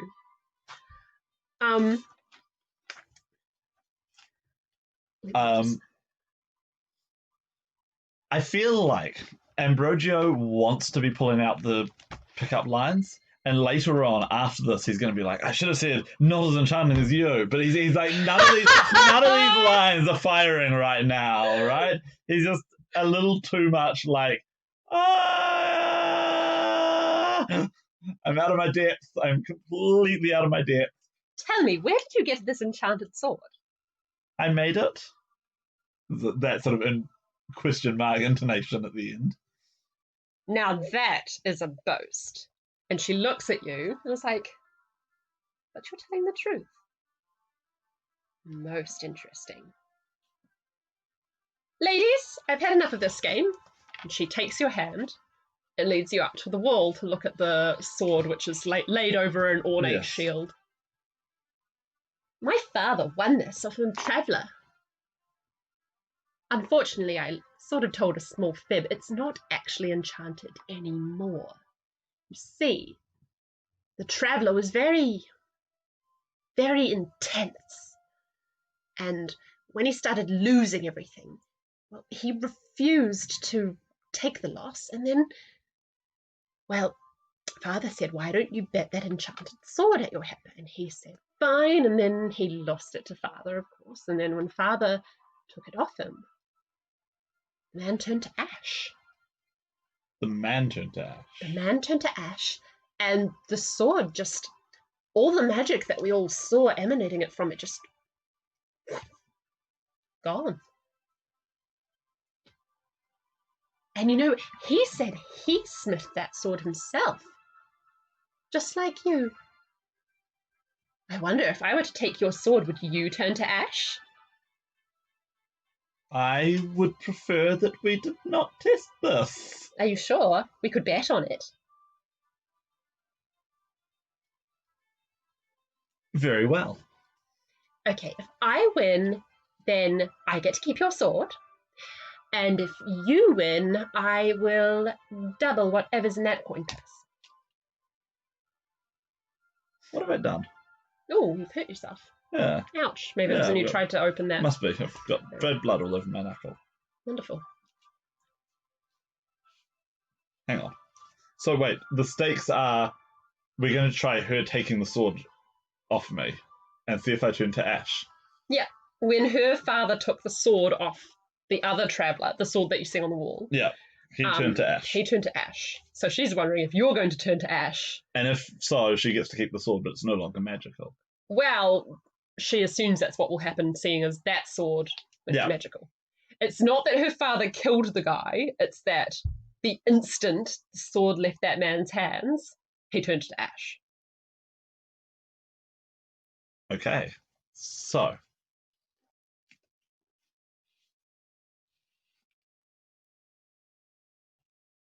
unless there is something different about passing the sword to you than to others, I must warn you that I know that I will not turn to ash, says Ambrogio with a sudden moment of courage born on a plan. Well, I'm extremely curious about your sword, so even if I lose what seems to be probably 100 florins in that purse, if I lose that, that's no small cost to me in order to find out what the enchantment is. I want to touch it. Let me touch it. My lady, I will tell you the nature of the enchantment. Oh, go on. This sword is the receptacle of a soul. You don't say. The soul of my mother. Really? Will I be able to talk to her when I touch the sword? Indeed. Interesting. And, you know what? I think it's time to spin her the whole story. Okay. Right. How much are you going to tell her? The story of how she perished, as did my friend here, when he was magically reborn, when he was shipwrecked on this very island, when I was but a baby. And her face grows, well, it changes at this. I take it was Apprentices who saved your life? She asks Rosalind. He nods. I didn't think he had that sort of power in him. Nobody has that sort of power in them, except for, obviously, legends of Kiara and all that. Well, if you say it happened, I'm sure it must have happened. She doesn't look like she believes you. But at the same time, she also seems to know when you're lying or not. And so you believe your story, so she's trying to make something out of it. Lady, you can do that. I offer you a different wager. Hmm? For doubling the coin at my waist would indeed be a great prize to me. But if I were to prove that my words are true, would that not be a greater feat? How would you prove them? But I would need your assistance. How so? Okay, we're just going to go full. We're going to tell her everything at this point. Okay. And later on, Ambrogio is like, should have waited for a kiss. Should have waited for a kiss. Should have waited for a kiss. Are you basically picturing Emma? Because I am. I am now. Yeah. Romane is Emma, but with red hair. Yeah. So something about her. She is so beautiful and imposing that Ambrogio is just drawn to the correct thing to do is to just tell her things. Yeah, sure. But she is absolutely ready for the gossip. Also, though, he can tell that she wants the magic stuff. Oh, yeah. Oh, she's not going to keep your sword, but she's sure, but she is interested in all of this. So I can prove that the sword's got my mother's soul in it because I can give it to her. But I am trying to spin out the story as much as possible and get her as invested in it as possible because I need her to deliver her side of the stake before I can prove my side. Okay. I'll keep going with you. She's interested. I'm interested. So she's interested. We spin the story. We get to the story of how when you say spin the story, how much of the story are you telling? Everything. You're not telling me about Zagura, are you? No. Okay. No. Okay. No. But we are. Flee Milano, and the next thing you know, you end up in. We fled Milano, and then we met the agents. But the whole point, we're going to focus on the magical stuff, and we are going to mention how this cat was a Lyrocephala, who was my companion since childhood. And we're focusing on the supernatural stuff because. Do you guys let her hold her? Yep. And she pets her and. What's Leona's reaction? She's perfectly happy. Sure. Perfectly happy. And yeah, I'll tell the story about how we made the sword, tell the story about how my family got turned into unhallowed, tell the story about how we're now returning to try and find him, how we found the cave, how we went into the cave, how we had the vision. Sorry, you found his cave? Only dragons can see it. Oh, and the cats. Oh, and you had the cat with... That makes sense. Yeah, he specifically hides the caves from humans. And we, of course, have no reason to take any interest in it. By, and I think this is so we're saving the sword until she starts going like, no. Sure. And it's when we need that little extra oomph, then it's like, here you go, this is the sword. And I think this might be the moment where it's like, I've just made a boast that no one would believe. So. Okay, and you still just want to double your money with her? Is that what you? Nope. No. What are you going for? We are getting her to help find Copernicus. Okay, cool. That's the actual wager. All right.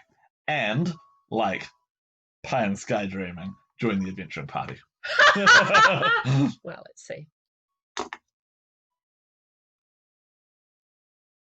And well, she has to take it all the way off you. Yeah. Oh, hello. Ooh. And then I turn to Ash. No, you specifically don't. Well, I see you haven't turned to Ash. That's very good for you. I am gratified. How strange. Meet two men who made enchanted swords out of nowhere. Well, here you go. And also, here you go. And then, no, milady. Would you like to touch that one? She reaches up and takes the enchanted sword off. I don't think it's enchanted anymore. As soon as the man turned to Ash, Father said he felt a great something leave the sword and go somewhere. But, well, if you enchanted one sword, maybe you can do something with this. And as soon as you touch it, you get this vision of hellfire. And the next thing you know, the next thing you know, you are and there are eyes in the fire. Well, that's freaky. And you come to find yourself on the ground, and everyone's sort of gathered around you and helping you up, and she's taken the sword off you. And, are you quite all right? And I will explain what I saw. I saw something. Could I have a drink, please? Oh, yes, and she summons servants and everyone clears you and gives you air and water. Yes, and then I'll explain that I saw a vision of the Inferno. So I don't actually like the name. Because in English it doesn't work as well. Like in Italian it is Inferno, capital I. But in English, Inferno is just like a big fire. So it's like it's a little... Yeah. And a large shadow falls upon you. And you look up to see the mustachioed face of Molto Ramato. Of much bronze. Much copper. And he's stroking his moustache. And very interesting. Fire, you say? Yes. That was... I felt fire when the spirit left. Ambrogio really needs some training in Arcana and religion so that he can actually figure out what this stuff means. And Ramato is thinking, he's sort of expounding a number of theories. Fire's involved with forging, and what could this mean? And, he's thinking about it, but he sort of wanders off. And actually, I'll just do a roll for Ambrogio to see if he can take a guess. 15. Okay. Yes, he can take a guess. What is your guess? His guess is, as this sword has a soul in it, perhaps that sword also contained a soul in it. That seems very accurate, yes. But I do not know if it is possible. I in truth, achieved this by happenstance rather than on purpose. But Is it possible that he, in some way, put his own soul into the sword, and that on surrendering it, lost it? Perhaps. Oh, you dropped. And she hands you Mum's sword. Right. And as soon as Mum's sword's like, I saw it too. The fire. And I remembered I came from the fire. I was in the fire. I was in the fire. You pulled me out of the fire. I was there. In the fire. Okay, this requires... That's impossible. I was in fire. But I was safe. I wasn't on fire. I wasn't in pain. I was in fire. All around. Fire. Perhaps this does not mean what I thought it meant. I was scared but I was also protected. I don't know what it means. I don't know what it means either. Maybe we've got some sort of connection too. Remember, Aurora said she saw the first Smith, the one who when she was when she was training to be a smith, she saw another apprentice make an enchanted sword accidentally, just like you did. That's right. I think the timeline works out. I think this might be his sword. I think we know now what happened to her mysterious smith, but who is he? Well,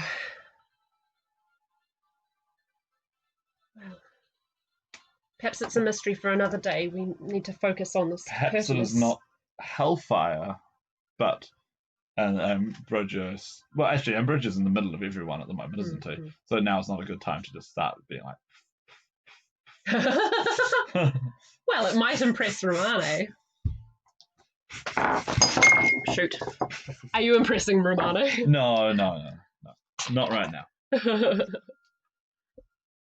But hopefully she is impressed though, since the whole point of this is impress her, get her on side, and then get her as either ally / party member / love interest. Wow. Okay.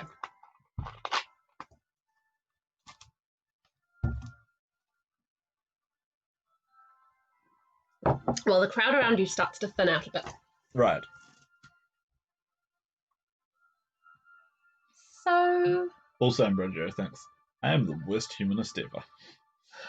Why is that? Because you're trying to win over a dragon. So you're trying to fraternize with the enemy. Yeah. Yeah. Roll a d20. 18. You notice that Basilio is on the edges of the crowd looking concerned for you, and he has this look on him like, what's his game? What's the boy's game? Why is he talking to the enemy? But he doesn't intercede. He plays a deep game. Yeah, does Ambrosio. Does Ambrosio, yeah. Okay. Oh. I suppose if that's true, then maybe what you're saying about your dwarf friend is true, and this little kitten, and the vision that we had at the cave. Maybe. I remember Annalisa. She was... You remember her? Yeah. I'm that old. Wasn't that long ago, really. It's a couple of 100 years. Copernicus was never the same after.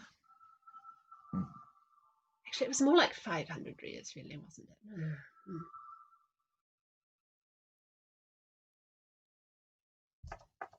That's what did it to him, you know. Ambrogio almost asks a lady, "How old are you?" and then manages to think better of it just in time. But the sudden image of the huge gulf between them is like, oh. That's why you don't fall in love with a human. So after she died, he went.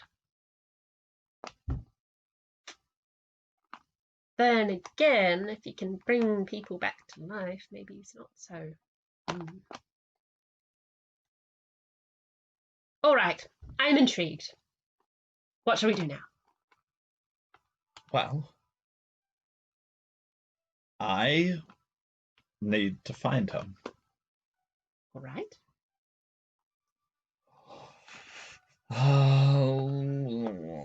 I was wondering if you might know where he would be. He's not in the town. He's not at his cave. Have you been up to the monastery? We have been up to the monastery.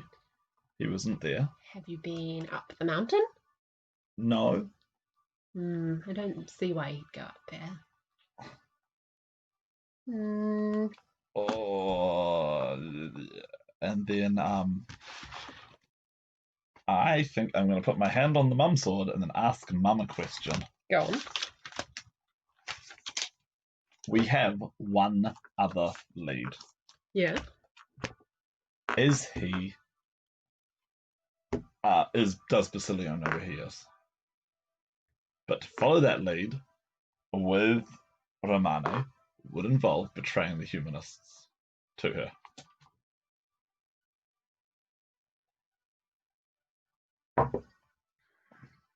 But not following that lead could mean that we lose him, and then we lose Leona, and then we lose Valentino. And if we're going to have to go fight my father... Actually, no, I don't think I'm acknowledging him as my father yet. If we're going to have to go fight... Nero. A black dragon... Perhaps having a dragon of our own that we could call upon for aid would be very good.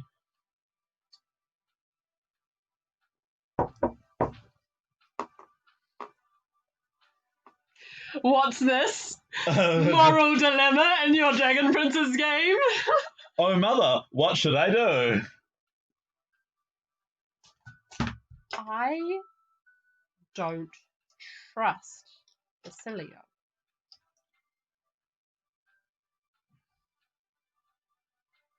He knows the humanist passcodes, but there's something about him I just don't like. I don't trust him either. I feel, though his ideals might be positive, still he feels foul. While Romane may be a dragon and an oppressor, and yet I don't think that she has oppressed anyone. Moral complexity in your Dragon Princess? Actually, no, I think I've made my decision. It's pretty clear. Nice villains. Evil good guys. Yeah, which is why I think I'm selling out the humanists. Oh boy. Oh boy. All right. I don't think I'm selling out like the whole thing. Okay, sure. But I think once Basilio's not around, we're going to say, I think there is someone who may know something. He is a gambler here, and he has asked me if I could remove the lighthouse keeper from the southern lighthouse tomorrow night. I think something is planned for the night of the Dragon King Tide. And that it may involve Copertinus. Oh. Why don't we take a trip down to the Southern Lighthouse and maybe we can scope around before accusing or arresting this fellow. He is sort of one of Father's favourites, so I don't really want to arrest him without cause, as it were. I've always found him a bit slimy, though. I don't know why Father entertains him. Perhaps we could remove the lighthouse keeper to play along with him. True, yes. And then when he is exposed, then we could capture him. Well, Pietro is a dear soul. We could always just ask him. That would be the easiest way of removing him. Yes, that is what I meant. Shall we? And she puts her hand out to be escorted down to the... yeah. And she and someone runs up and gives her parasol and oh man, you head off.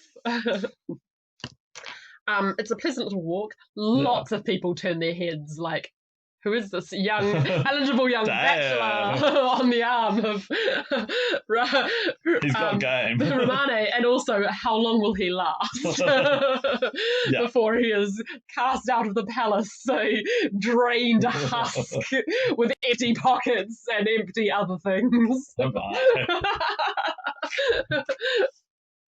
Anyway, empty purses, as it were. Wow. So, it's a pleasant little walk. I guess that's the problem with dragons. They're man-eaters. Yeah. Who can say how much is rumor and how much is truth? Anyway, I mean, Ambrogio doesn't know in this case. Yeah. It is now the afternoon. Has been taken in by a pretty face. Yes, it is now the afternoon. You're having a pleasant little walk. A very helpful ally. Yeah. Pleasant little walk. People are preparing for the festival in the town, and you pass all of that and go over the brooks. And she's a pleasant conversationalist and points out. This is probably where, sort of like remembering that I'm trying to flirt with her as well. We'll be like, yes, it's always. You know. Oh, what interesting talents you have. And Resident's probably rolling his eyes. And she's telling you about local history and stuff. And from the lighthouse, we'll see the blowhole. Lo starnuto, which means the sneeze. Love it. Oh God, the Italian word for blowhole is so hard. Sfiatatorio. Sfiatatorio is a blowhole. Sfiatatorio. I like that SF sound. You don't often get it in English. It's very rare in English.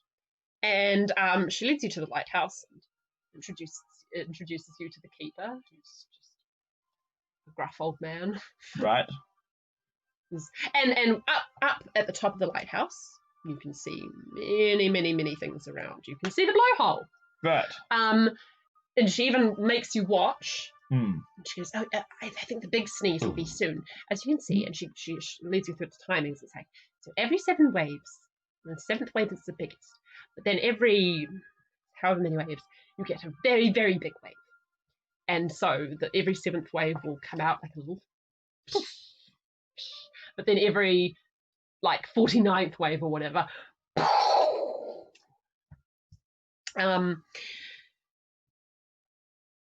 so you watch that, and you can look around and see all the beaches, and you can see many, many things. And you can also see the rocks out here where the lighthouse is protecting ships from, bashing onto them and stuff. You can see Isola del Peccato that way, and Isola dei Delfini up that way.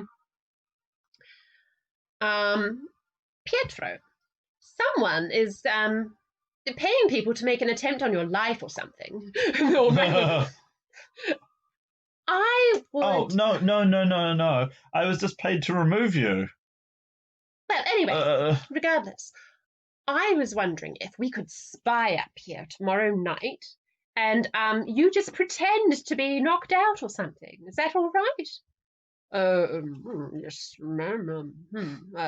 Will the light keep going? And Oh, yes. Oh, Yes. good. We wouldn't want any ships to crash. Yes, oh, very, very good, ma'am, if that would please you. Well, that's that sorted. So what could he possibly want with this lighthouse? I thought perhaps it was not the lighthouse, but somewhere that could be seen from the lighthouse. Well, we can see most places from the lighthouse, but it is very close to Sneeze. We could go look at that if you want. Yes. All right. And Rojo also reflects later on how he basically just says yes to everything that she wants.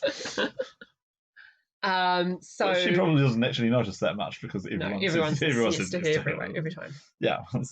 So you go up there, and oh, by the way, the cats you see now, and the cats that you saw before in the village, they're starving. They are stealing food off tables. This is not usual for these cats. Yeah. People are starting to regard them more as pests. Actually, I think this is probably a good time to ask Romane what the story is with the cats. Why does your brother like cats so much? Why did he bring so many cats? Well, he's not my brother. He's more an uncle or a cousin. I forget. Anyway, he bred Annalisa's cat after she died. She had a pet cat that she loved, and yes, after she died, he bred that cat and then kept breeding descendants, and basically every cat on the island is related. Though I think he would sometimes get stock from outside to make sure that they didn't completely fall to ruin. But well, yes, these cats you see are all the descendants of Annalisa. Well, her cat, I mean. I guess that's why he keeps them, because they remind him of her. Again, there's absolutely no point in falling in love with a human.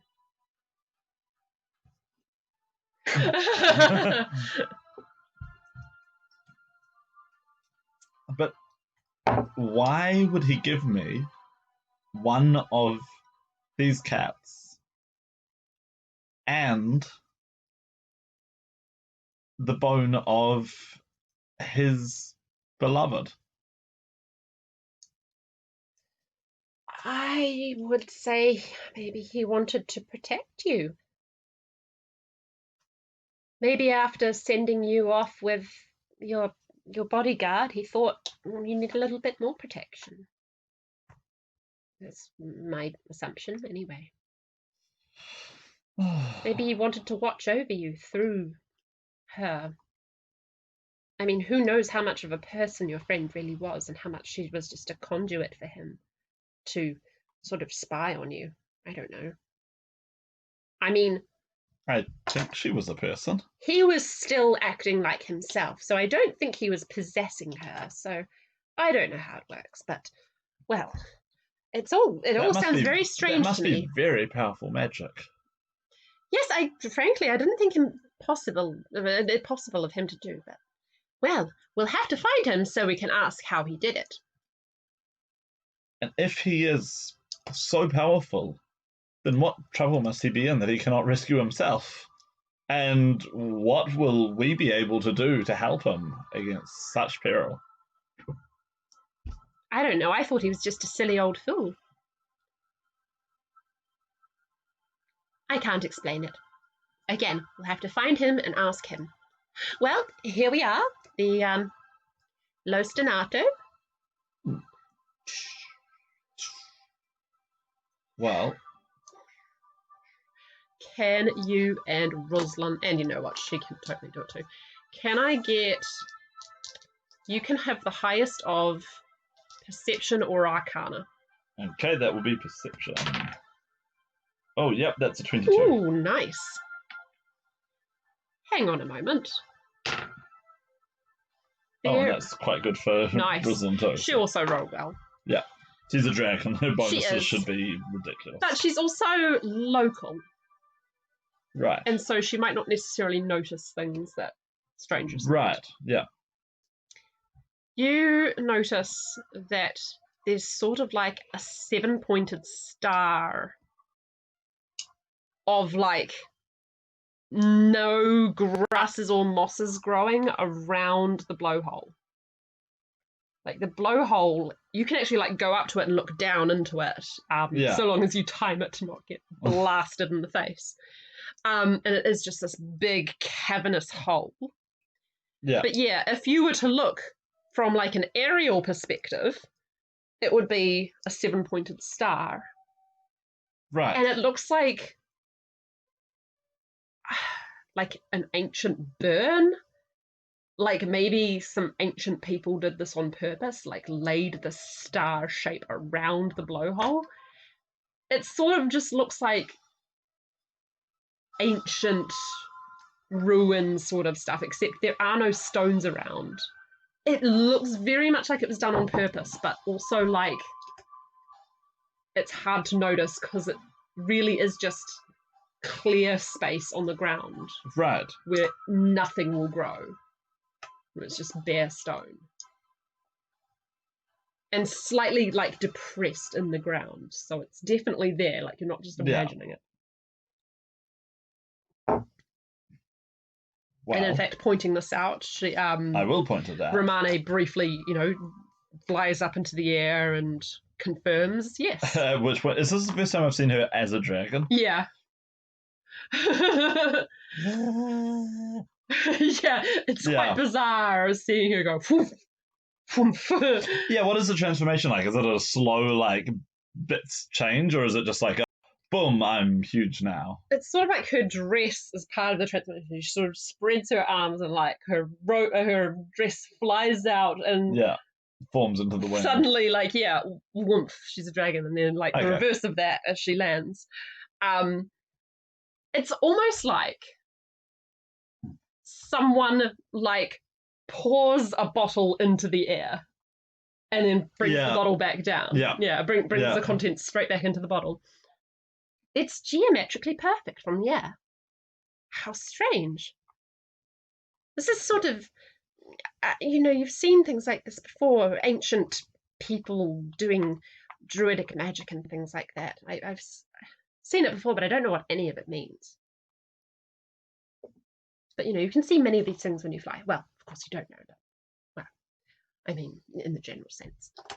People who can fly can see. But anyway. Ambrosia has another sudden desire, which he knows he can never ask. Can I fly on your back? Perhaps don't ask yet. No, I don't think we're there yet. You're not there yet. It just seems like a very personal thing to ask a sentient being. You're going to ask your sister-in-law. Thought about it. I didn't. I was like, isn't that something that everybody would want to ask if they had the opportunity? Right. Can I ride on a dragon? But it is kind of like, going up to a stranger and saying, hey, can I have a piggyback? Yeah. No. Dragon. All right, this is strange. Perhaps there's some sort of connection here. A connection with what? Maybe this is the place that he doesn't want to be seen? I don't know. I don't know why this would be important, but anyway. Could there be anything down in the blowhole cave?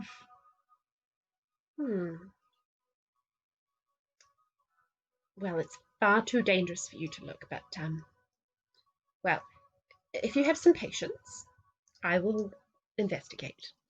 This is where it's useful that we managed to charm a copper dragon to help us. She turns back into a dragon and then she claws her way very carefully down the blowhole, and when the big wave comes, she is very shaken. It's not quite enough to shake her. Yeah. But after it passes, she shudders and water falls off her glistening scales, and she goes further down, and then maybe like 15-20 minutes later, she bursts out of the sea a few 100 feet away, and then comes to land beside you and back to human form. Is she wet in human form? No. She just like Dragon the water magic. just goes off her when she changes. Talk about privilege. Yeah, I know, right? Well, it's just a very wet hole. I couldn't see any underground caves or anything.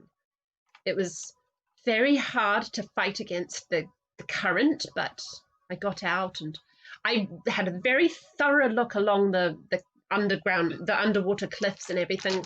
No cave that I could see. Not for hundreds of feet around. Thank you, Lee. Oh, it's all right. I just wish I'd found something, you know. I'm starting to worry about Uncle. I want to find out if he can do miracles.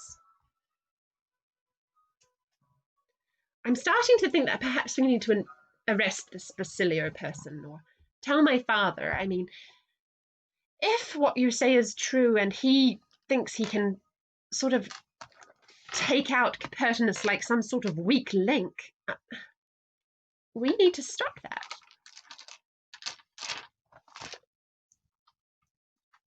If we do it now, then we may not have the evidence that we need. But if we delay, then we may fail to prevent. We may be too late, especially if we're wrong and this isn't what's happened to Copernicus. That's correct too. Do you think we should at least tell my father to be on the lookout? How much help he'll be, I don't know, because he spends all day partying. But, well, maybe he would care about his brother or cousin, or however Copernicus is related to us. Who knows? That seems like it would be sensible. Right. Well, let's go back down to town, and if you think of anywhere else we can go, then we can try that next. You march back to town. It is dinner time when you arrive back. I noticed we haven't been up the mountain, and that there's also the temples, the ruins of the ancient temples. Oh, yes, those. Yes. There's a temple on the western side of the... Suddenly a white leg up into the air. There's a temple and a lighthouse on the western side of the mountain. You could certainly go there, I suppose. There's really not much to see. We've sort of combed over the ruins over the years, and you know, tourists and smugglers and tomb raiders and all sorts have been through, and there's not much of worth. Suppose maybe it's a hiding place for someone. Could very well be. It's quite far off, but maybe. Let's tell your father. All right. And we should definitely dine while we're there. I'm getting quite hungry. So you have dinner with at the palazzo. There is much dancing and singing and revelry and Molto Ramato is not in the mood to listen to chatter while he's eating, but you'll have to wait until after dinner is finished. Right. Yes. Good old multi. Yeah.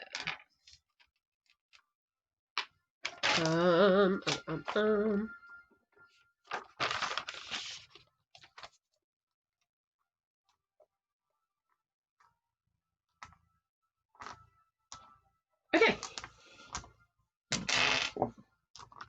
Okay, so after dinner. Roll.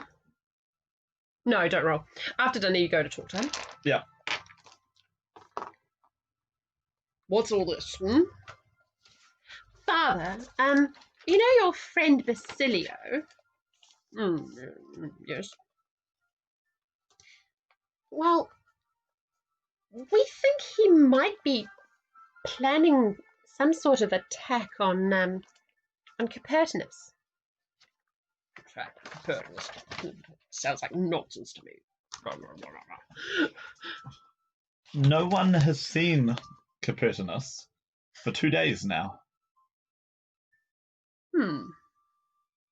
And as you say that, a cat Watson leaps out of nowhere and steals a chicken wing from right in front of him and runs away.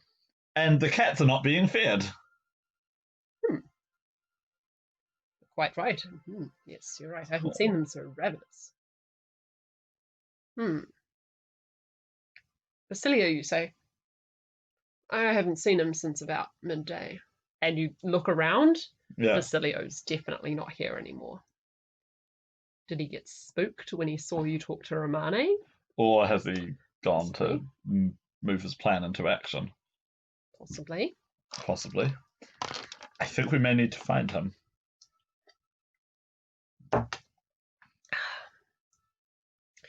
Okay. And quickly, too. Yeah. Well, do you think the ruins, do you think that's where we need to go?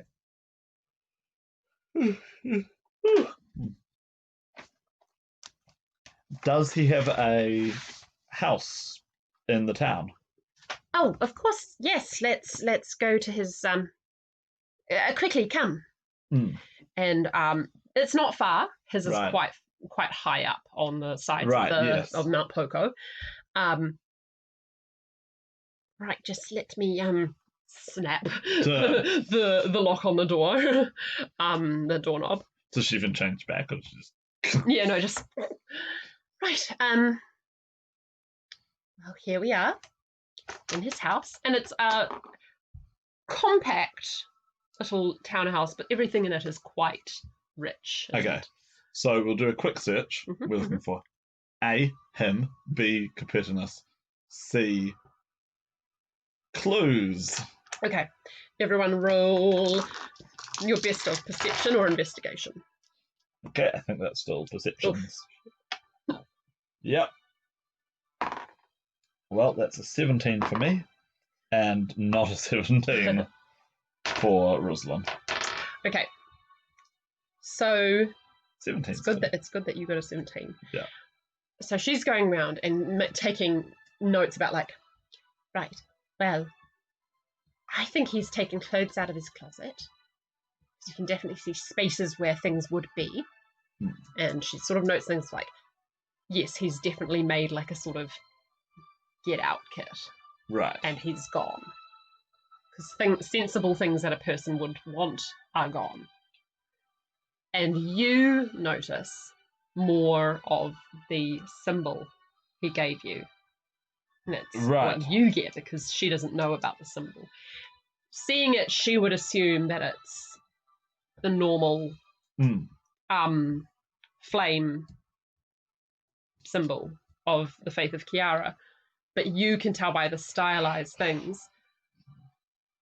which is, you can tell the difference between the standard symbol and specifically Basilio's symbol. I think I'll pull out the coin and show it to her. He gave me this. I notice that's slightly different from the typical... Do you know what that means? Perhaps some sort of insignia of a collective? I don't know. Well, and she looks around the room. That one's normal, that one's normal. There, that one matches. And you can put the coin in to a groove and turn. Ooh, so that's a key. It's like coin key. And you find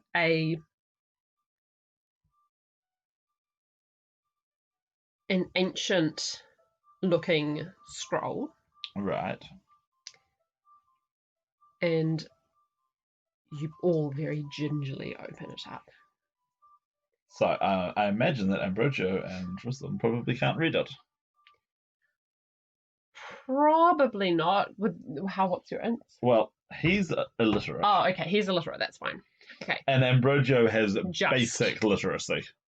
Okay, well, don't worry, Romane's got you. I imagine she's got quite high int.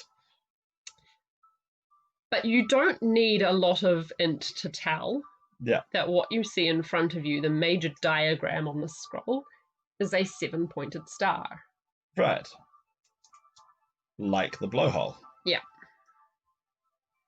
And she's reading it. This is in an ancient tongue, a local dialect from a long time ago. It's talking about the tidal wave. The tidal wave that the saint held off. Well, that's how the legend goes. I mean, I was around, but I don't really remember the actual incident, to be honest. I was sleeping. She's probably also hungover. quite young at the time. Yeah. I was hungover. Anyway, let's not talk about that right now. No, she says I was sleeping. I was sleeping. Yes. But they say that the tidal wave came and and she notices to the side of the diagram 3 moons. The king tide. I wonder if it's got something to do with timing. Well, all right.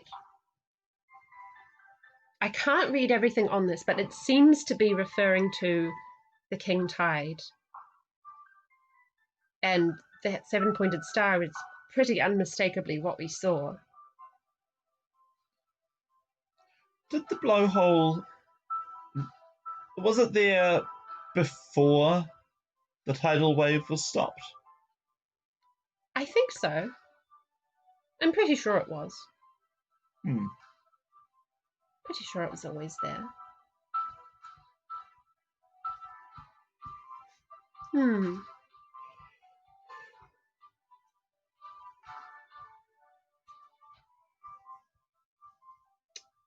Right, well, I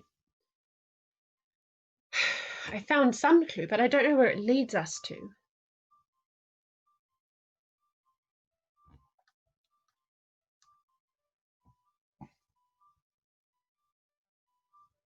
I don't know either. It does seem to be referring to the tri-perigee and the 7-pointed star and the tidal wave.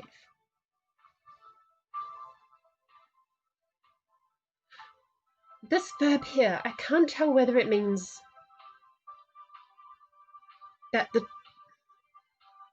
couldn't be right.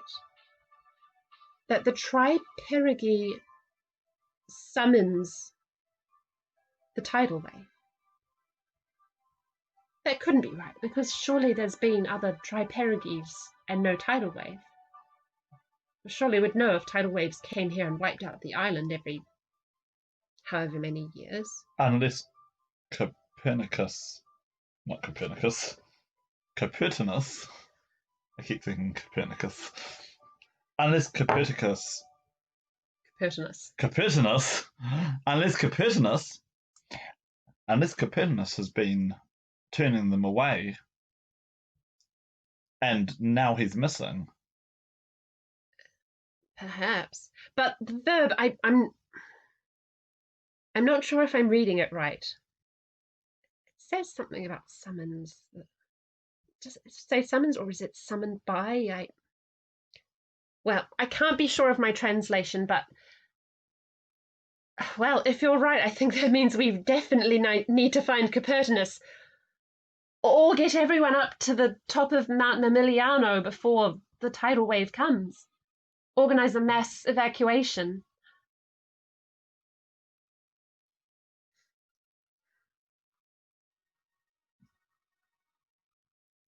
Do we know how much time we have? Well, the tri-perigee happens tomorrow at night. One more day. Yes. Yes, in fact, pretty much exactly 24 hours.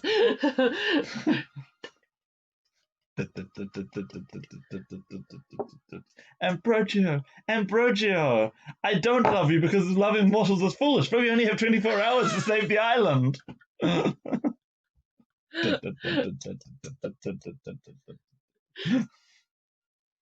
Okay, well, all right. But where to look?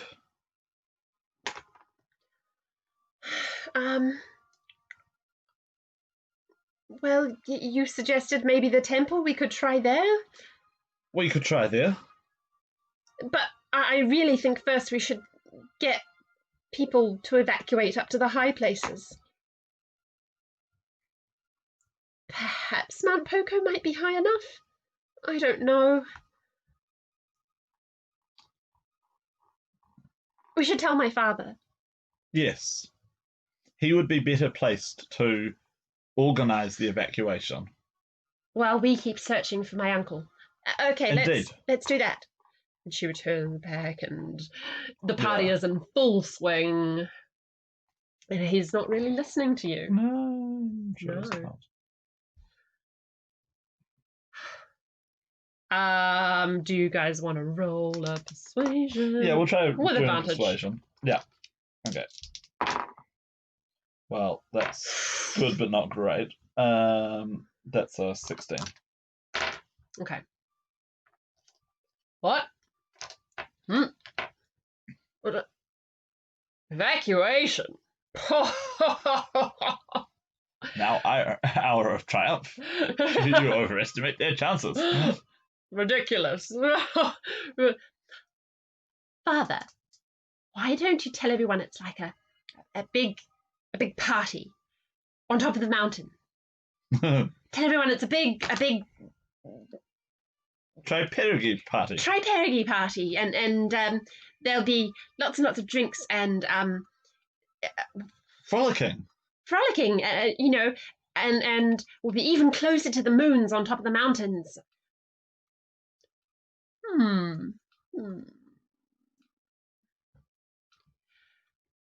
Well, Malta Amato will start efforts to move people up the mountain.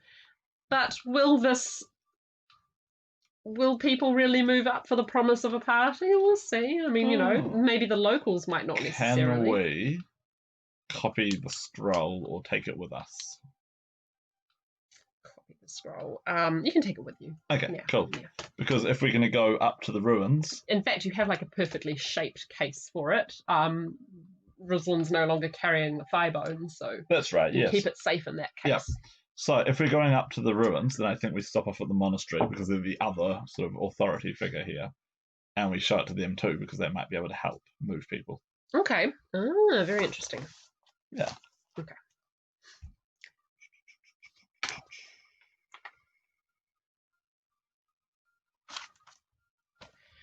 Who do you go to when you arrive? The abbot. Because it's very late at night now. Oh, right. Then it will be Brother Porter. Oh, yeah. Yeah. And Brother Porter will say who we're allowed to see. Not allowed to see. Oh, you guys are back with the Principessa. On... What's night? What's night? No, Isn't Giorno day? Yeah, I forget. Buonasera? Anyway, I don't know. Yeah. What brings you up? It's been a while since I wrote all of this down. Humble monastery, Your Highness. We have a document. No, she's turning into Queen Victoria. We have a document. That's better. That we would like the abbot to look at. I'm not sure he would like to be roused at this hour. It is a matter of life and death. Well, if you say so, then I suppose we shall have to wake the abbot. Come along. Reluctantly shuffles towards the abbot's rooms, and he rouses the abbot, and the abbot comes out. And what do you guys say to the abbot? We will basically trying to get this done as quickly as possible, so we will show him the scroll. Wait, sorry, I forgot. The abbot is not in this room. Oh, where is the abbot? Um, interesting. Uh, uh, okay. And he shuffles along in a different direction. Whose room is the abbot in? And he shuffles along to the church, and the abbot is not there praying or anything. Very interesting indeed. I might just arouse a few more brothers and start up a search. And eventually the abbot is found. Yes. Is he in someone else's chambers? No. He has gone to a private chapel in the graveyard behind the monastery. And Brother Francisco leads you there, not alerting too many other people. And if you'll just give me a moment, I just want to go and speak to him and sort of gather his, help him gather his wits. 1 moment, please. He doesn't come back.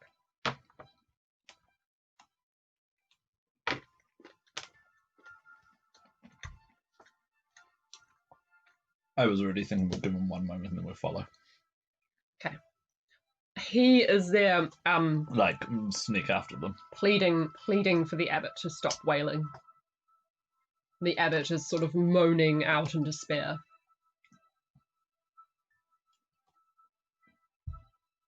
Can we catch anything about why, or do we need to burst in and be like, why do you wail, oh abbot? You catch him saying, "What have I done? Surely the Creator's mercy extends even unto them."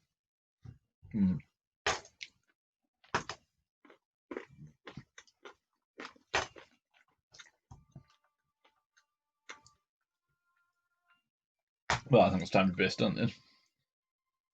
What do you say? What have you done to Apprentices, abbot?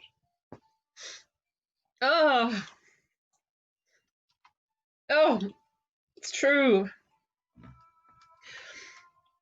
I sold him out to the brethren. He was such an annoyance, and I thought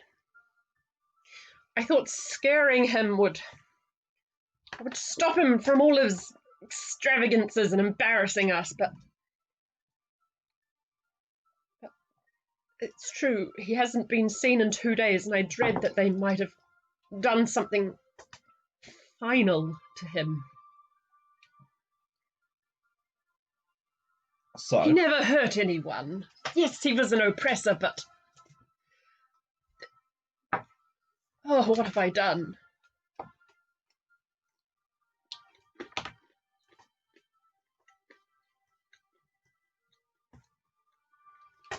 Well, rather than waste time like berating his conscience, I think we just pull out the scroll now and show him that.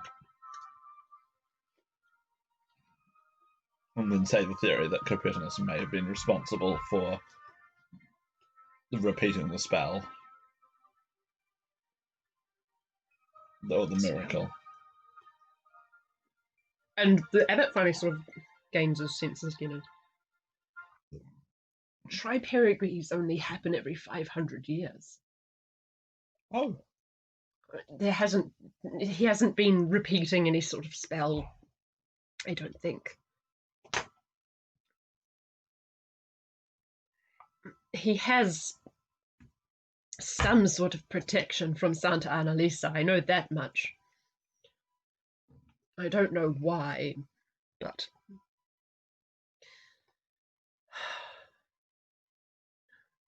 I don't quite understand the connection. And this dialect is very because very he old. Loved her.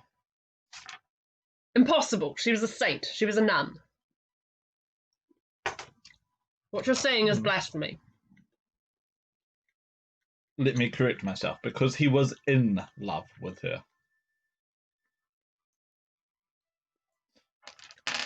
Because while he may not have been ordained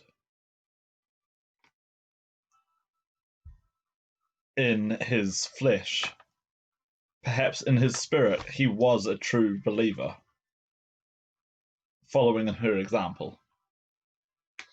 Well.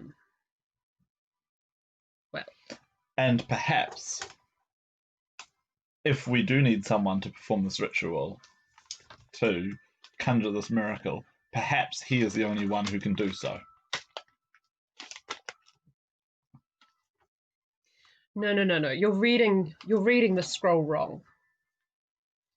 Enlighten us, then, says Ambrogio, getting a little bit angry. The Tri-Perigi isn't summoning the wave. That's not what's happening here. The summoning isn't the subject of the verb isn't no blah, blah, blah. And he and Romane have an argument about linguistics and verbs and stuff. She's insisting that it means that the Tri-Perigi summons the wave. The Tri-Perigi is going to summon the wave, which, from what the guy said to you at the docks yesterday, the Dragon King wave, the Dragon King tide. But, these things happen every 500 years, and there's not tidal waves everywhere, unless it's somewhere specifically geographically important here, possibly. But it can't be that the wave summons the Tri-Perigi.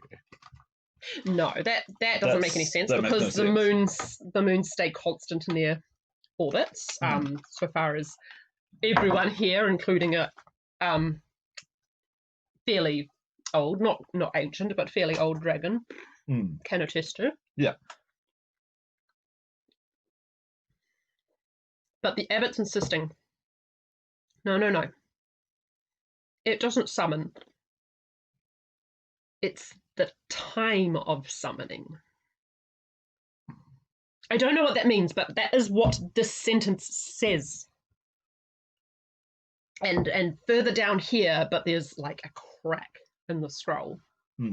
Further down here, it would say what the time of summoning is for, but as you can see, the text is incomplete. This is ancient pagan stuff. It's irrelevant now.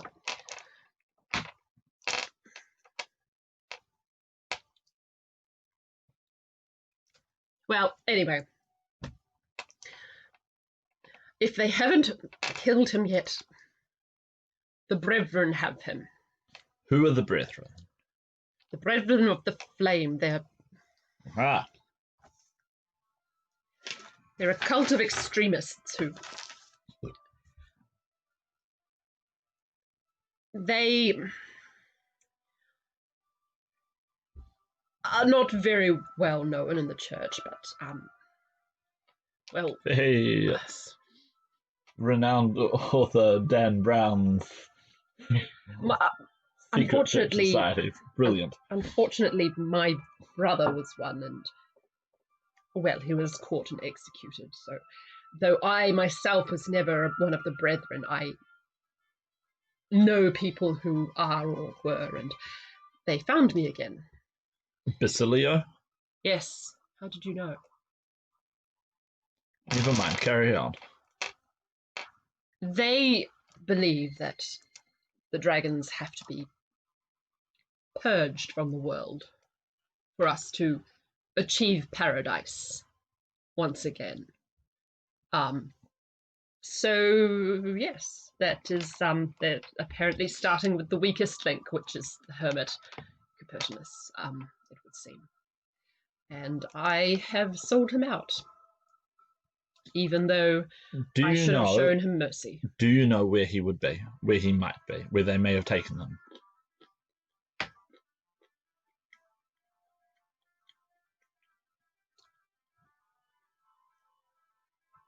It's possible. It's possible they are in the ruins. It's quite possible that they're in the ruins just west of here, around the curve of the mountain. I have seen Basilio head in that direction. Then we have no time to waste. Yes, quite. let me know if I can help in any way.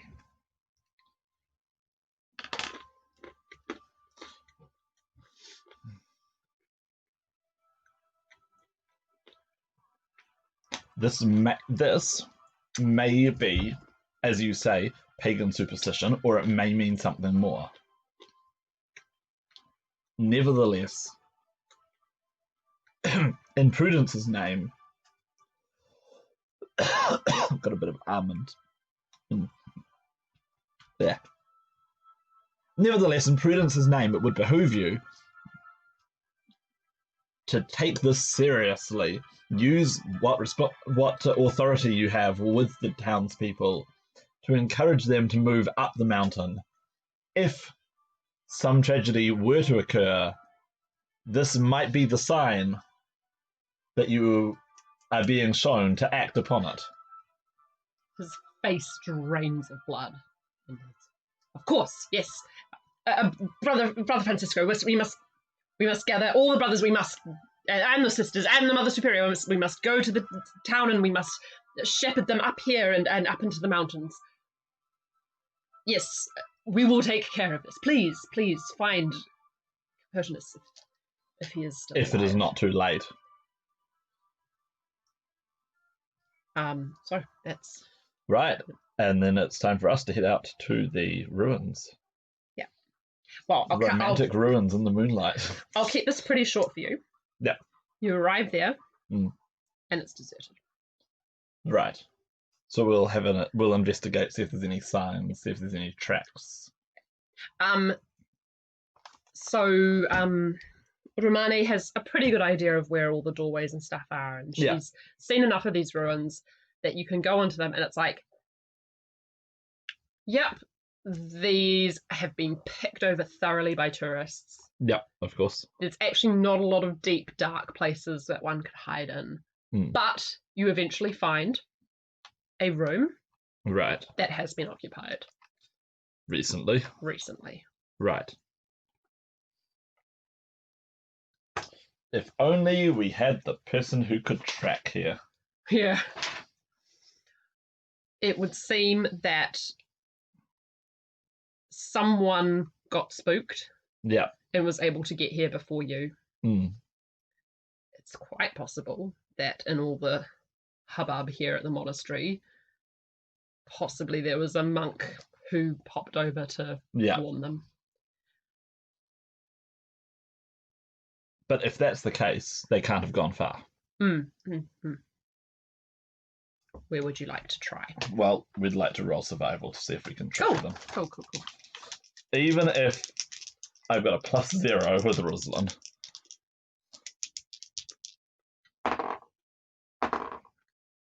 No.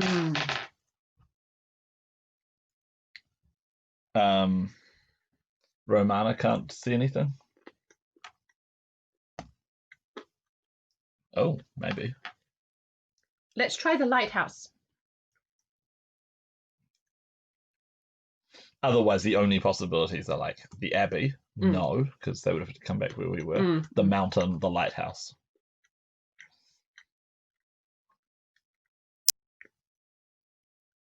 She doesn't pick up any tracks, but it's just her most sensible instinct because there is light there at the lighthouse. Yeah. And so you might be able to use it as a searchlight. Sure. Also, with her having dark vision, going up somewhere high and looking around, she wouldn't be as affected by the darkness as the rest of us. Okay, so do you think she should search over here while you guys look over here with the light? Do you want to split up? It could actually make sense to split up. Yes, we'll head to the lighthouse. Yeah, because she can need the light, but she doesn't. Survey the mountain. If that's where we need to be, she can pick us up and come back pretty quickly. She's much faster than us. And if not, actually there's one catch though. Giant spotlight goes, why is there a dragon flying in this direction? Oh, geez. What do you mean? Like, she's a massive flying dragon. Yeah. She's pretty visible, so... But why would the lighthouse shine that way? True. It Yeah, should true. be pointing out rocks in this direction. Yeah, true. And if it is, shining great, dirty, great light here, she can just dodge it. Mm-hmm. Cool. Okay, no, we'll stick with that plan then. Okay.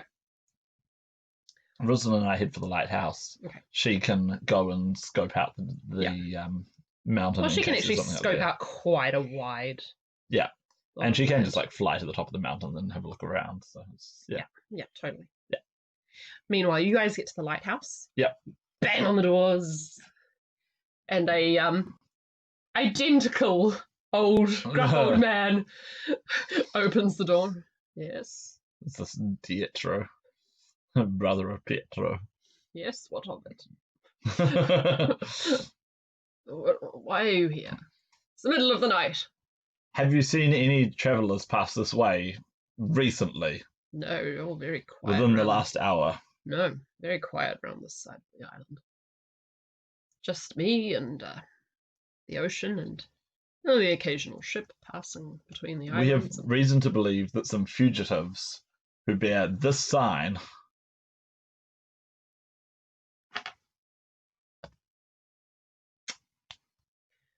may have passed in this direction recently. I've seen that sign on what I suspected was smuggled goods. But I don't investigate that much. It's just that the Port Authority have been talking to me about possibly they wonder if there's some smugglers' coves off the coast here, and I haven't seen anything. Smugglers' coves. Yes, well, this is Monte Mamiliano, son. This is smuggler territory here. A smuggler's coves would be the perfect place to hide out. Well, I suppose, yes. But in order to look around there, you'll need to get Romane back. Yeah. Well, she should join up with us before very long. Well, you guys head up to the top of the lighthouse, and she lands eventually. Yeah. The other thing we can always do, though, is you can't really point a lighthouse beam. It doesn't really have a beam. It just has a light. Well, she might be able to. She's a massive dragon. Yeah. She might be able to lift a very hot thing and. Well, sure, but it doesn't really do a beam. It's not designed to be like a beam. Well, no, they have mirrors around. Oh, that's right. Those are a more modern thing. So. Even older people knew mirrors and lights to the thing. Sure. Well, yeah, maybe we can get it to sort of shine, or maybe the best thing to do is to just sort of do a swoop up the coast and see if we can see anything. Okay. She's not ready to give you a ride just yet. We're not there yet. No. Instead, she suggests that perhaps you two mortals rest while she sweeps the coast. Okay. Yeah. And Ambrogio is now feeling kind of impatient and time's a wasting. Yeah. But there's really nothing. There's nothing else to do, and we've been awake for ages. You've been awake for about 18 hours now. Yeah. And running all over the island. Okay. She will do some rolls while you rest. Yeah. Or restart. It's probably quite a broken rest because, things are exciting and there's also scary. The crash of the waves and Well, that's quite nice. It's white noise. Well, sure, if you're used to that sort of thing. True. But I grew up inland. So, True. Yeah. What do these waves do? She most definitely. Wow. She most definitely found a smuggler's cove. Yeah. But.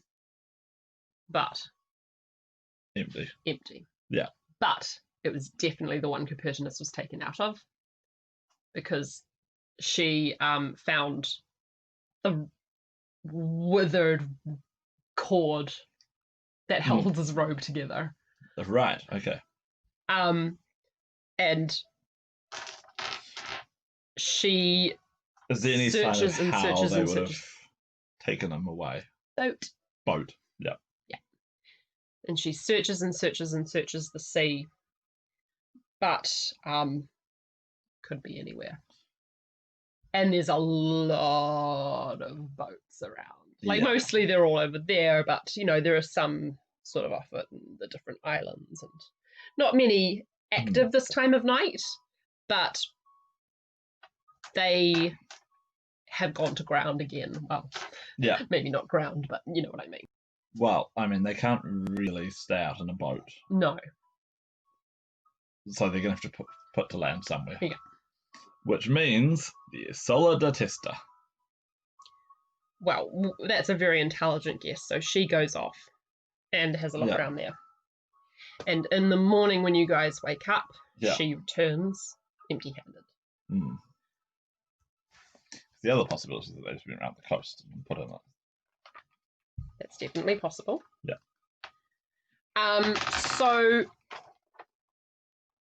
when you wake up, yeah, and start heading back, I feel like I'm losing this adventure, or just being guided to a point. Yeah. The cats are eating everything. Jeez. As Who needs a locust? Are you coming back to town, or?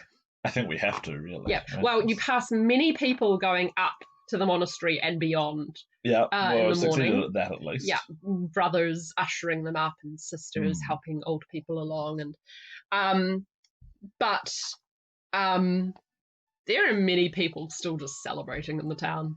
Sure. And the anti-masker crowd, if you will. I was thinking. I was trying to figure out how to make it like masks. Yeah. Molto Ramato is finally concerned and is wandering around town going, have you seen my brother? And we can check back in with him and sort of fill him in on what we've found out so far, that they evacuated him. They were in the temple. They evacuated him to a smuggler's cove, and from there on a boat, but we were unable to trace where it went to. Finally, yeah, after dithering for a long time, he turns into his dragon form in the middle of town. People scream as his body pushes them aside, nearly trampling them. And he roars. And I imagine have I actually seen a dragon in dragon form before, really? You've seen the bronzes and the silvers, but that was close up. Yeah. That was but this was like close up, and he's like also literally right next to you. Yeah. Massive. And with an ear-splitting roar, he commands that everyone go to the top of the mountain. The ears are ringing after that, and people start going and getting stuff out of their houses, and finally ascending up to the mountain. There's no way of making sure they've got everyone, though. Well, it's still early morning, and the brothers and sisters are still searching houses and making sure. And I guess the brothers and sisters will also have someone pop in with them and ask them to keep an eye out for Copernicus. Copernicus, yes. Copernicus. And eventually I'll get his name right. And God, what was the little brother's name? I've forgotten now. What, Francesca? No. The dragon. Oh, right. Romane, Ramato, and where did I put it? I have so many notes for this one this time that it's hard to keep track. It tells, actually. It shows. Yeah. This is by far the best adventure of the lot. Nice. Oh, just Rame. Yeah. Rame Jr. Just Copper Jr. Starts flying over and talking to ships and telling them to either leave and get out of the tidal wave path, or land and everyone. What? There's something on the chair here. Yeah, don't worry about that. Oh. It was a surprise, but it's not going to happen anymore. If we weren't running out of time, I was going to make you do a ruins crawl. And I had Wrath of a Shuttle on there to generate the ruins for us, because I didn't really have time to come up with ruins. So I was just going to have very trapped ruins. But no, it's better to push us towards the dramatic conclusion rather than the slight letdown conclusion that the ruins would have been. it will actually wrap up quicker and better this way rather than doing the ruins. Cool. But perhaps when we write this up, the ruins are an option to wrap it up early if you succeed. And actually, if I had more time, I would have let you have the early success, but I also want to do the dramatic ending. And also the dramatic ending is actually faster than doing the dungeon. I always push towards the dramatic ending. Yeah. Like, you want to see the dramatic ending. Trust me, you do. Yeah. That's it. Like, and the dramatic ending has multiple branches. If we want to write up another adventure in the style of what's it? Not head heist. Saint heist, church heist, cross heist, double cross. I was going to say it should have been called high stakes, but never mind. What heist stakes? High stakes, because instead of the cross being the religious symbol, stakes are a religious symbol. But anyway, double cross. Never mind. Yeah. This will be one to write up, and we need to change a few of the details so it's not specific to Ambrosio, but it's still pretty It's still pretty you could do this as a nice mystery. You could do it pretty generic. Mystery. Yeah. Okay. No, this is a really solid, this is an adventure. It would be a little less railroady if I had more time, but well, I mean, that's when you write it up, you polish all of that off. So everyone is making sure that this is really impressive. Yay, this is good stuff. I've had this one brewing in my head for quite some time. Everyone's getting evacuated up. Yeah. And what do you want to do? Well, just check my notes and see if there's anything else that I can offer you. Yeah, we're a little bit sort of... Okay, so on Isola de Testa, I'm guessing, is there a town there, or is it just a village? Yeah. There are small towns on all of the surrounding islands. Sure, okay. Because I'm guessing they would have had to, she would have had to look for a boat, right? And there'd only be a certain number of possible landing spots. And honestly, if they are rowing at night in a storm, or there was no storm. Sorry, but in at night it's scary, and also the lighthouse is there for a reason. There are rocks. It's a treacherous crossing. Yeah, but she can fly way faster than they can row. Yeah. And it looked like they got out of there just ahead of us, and then they got out of there just ahead of us. And if they went around this way, possibly and there she was went an this way, underground path to a hidden cove. Sure, but if they went out that way, there's a good chance that she might have even caught them as they were getting out of the boat, or just after they got out of the boat.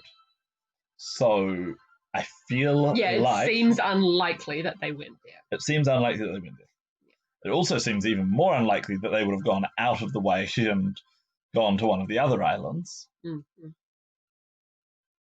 So the most likely thing is that they doubled back.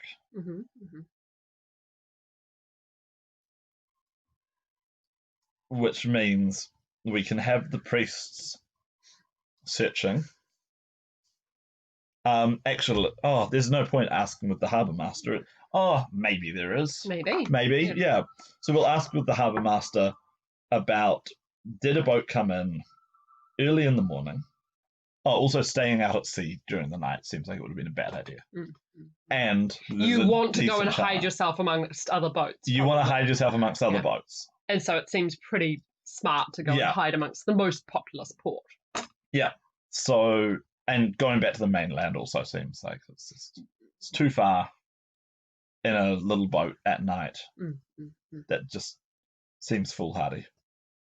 So, we'll go to the harbour master and the harbour master. Harbour master. I can speak words. We'll go back to the harbour master and we'll see if we can investigate and see if there are any boats that have shown up when they shouldn't. Because you would have had the early morning fishers going out. And possibly what I would do if I were them is I would hide somewhere. And then when the early morning fishers go out and come back, I would have tried to join them then. But someone still might have seen something. A boat that didn't have any fish. He's gone already. The harbour master? Yeah. Oh, he's gone up the mountain. He's gone up the mountain. many sailors are coming in because Rame has warned them. So you could ask other captains and sailors. We'll and do stuff. that. We'll ask around if anybody saw something, a boat that didn't seem to be a fishing boat that was maybe acting a little bit suspiciously. Yeah. Someone who maybe got, like escorted off, who was maybe like unconscious or acted drunk or. Yep, I saw smugglers. I recognise their ship from other times I've seen them smuggling, but we keep quiet in case we ever, need to help each other out. We don't really rat each other out. I saw them keep going this way. They came from that way. What time was this? What hour? Maybe about 4 a.m.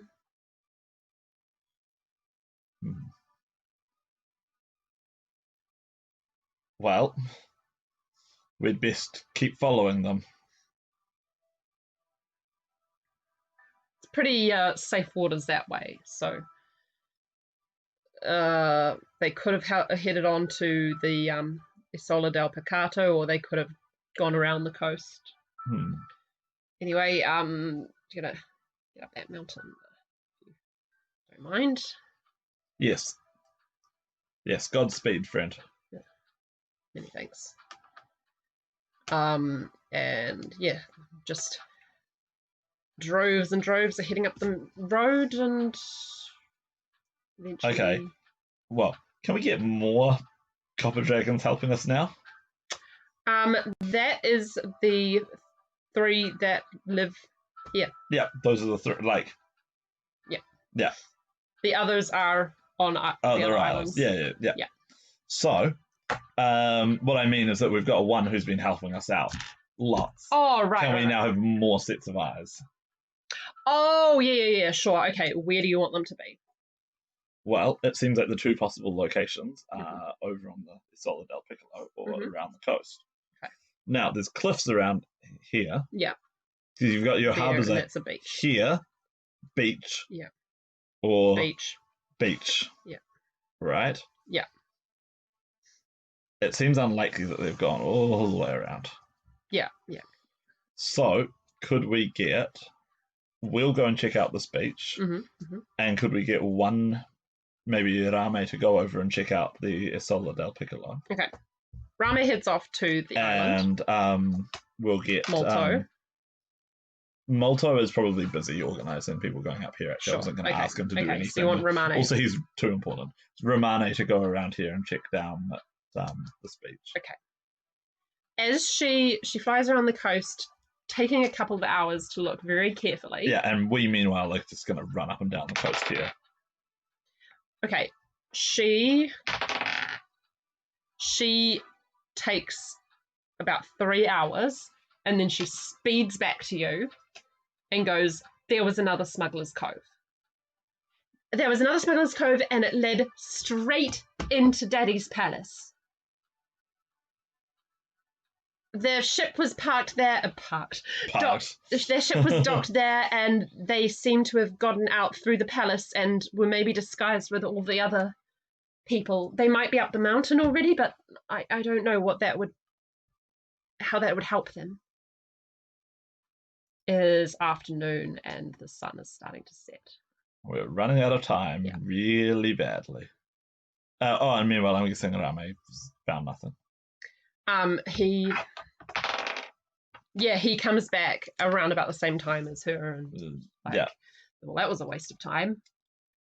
Okay. Well,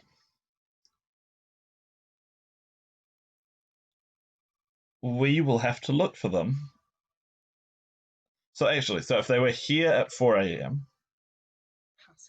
passing by here at 4 a.m., so what sort of time frame would we be expecting for them to be like? What time would they have left the castle? They could have gotten there anywhere from like 5 a.m. to they could have dithered around and done some double backs. They probably would have, if they were blending in with the crowd, left at about noon when people started to take this whole thing seriously. Yeah. Yeah. So they could be up on the mountain by now. Could be up on the mountain by now. Oh. You can send a flyer there if you want to. Also, Molto Ramato is in that vicinity. Yeah, so he is up there. You could send that one of the dragons with you to tell him, and that would be 2 dragons searching up there. Yeah, I think we send 1 dragon up here to search. Okay. I think we send... So we'll send Romane to do that. We'll send Rame to just check that no one... They didn't double back into the harbour, steal a boat, and go out that way. Okay. Because that would be really annoying if they did. Okay. And we will make our way along the road. Okay. As well, trying to... Actually, we will make our way down into the tunnel and do an investigation to see if we can find any clues. Okay. That seems like the best use of time. Cool. Because then we've got someone checking out. We've got 2 people checking here.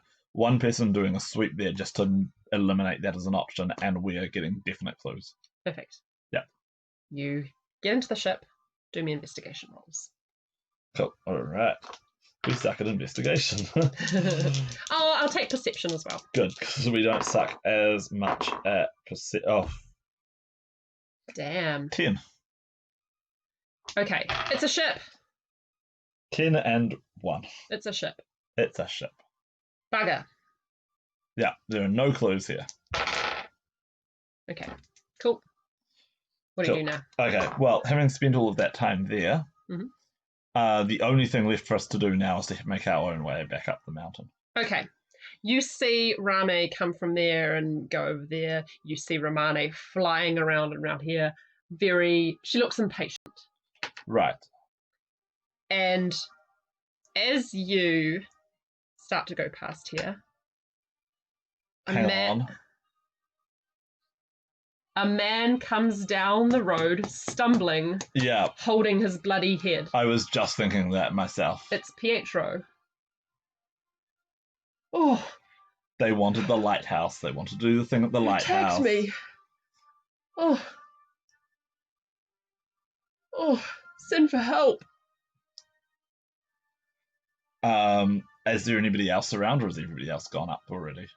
Everyone's gone up. You might just need to send them up the mountain alone. Yeah, I think so. I think we just send them up. And hope that one of the dragons sees him and comes to rescue him. Yeah.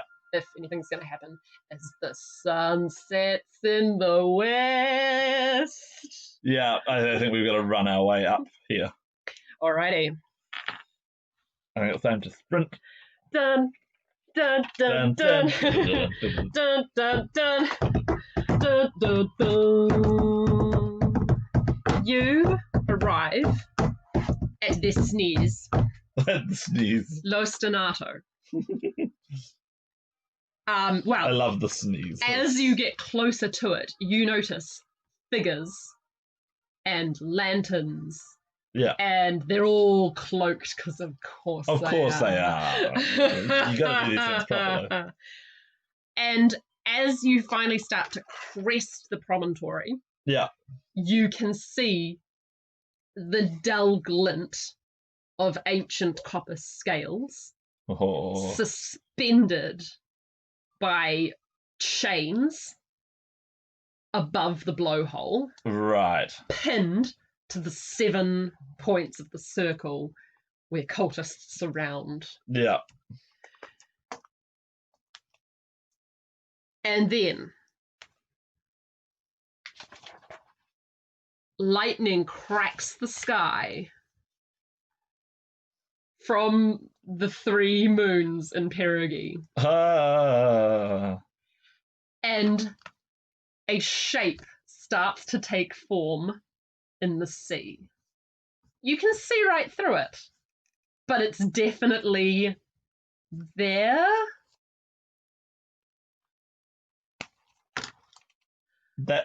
They have summoned some sort of sea monster with some... I like the little dragons. Well, that's about to happen. Yeah.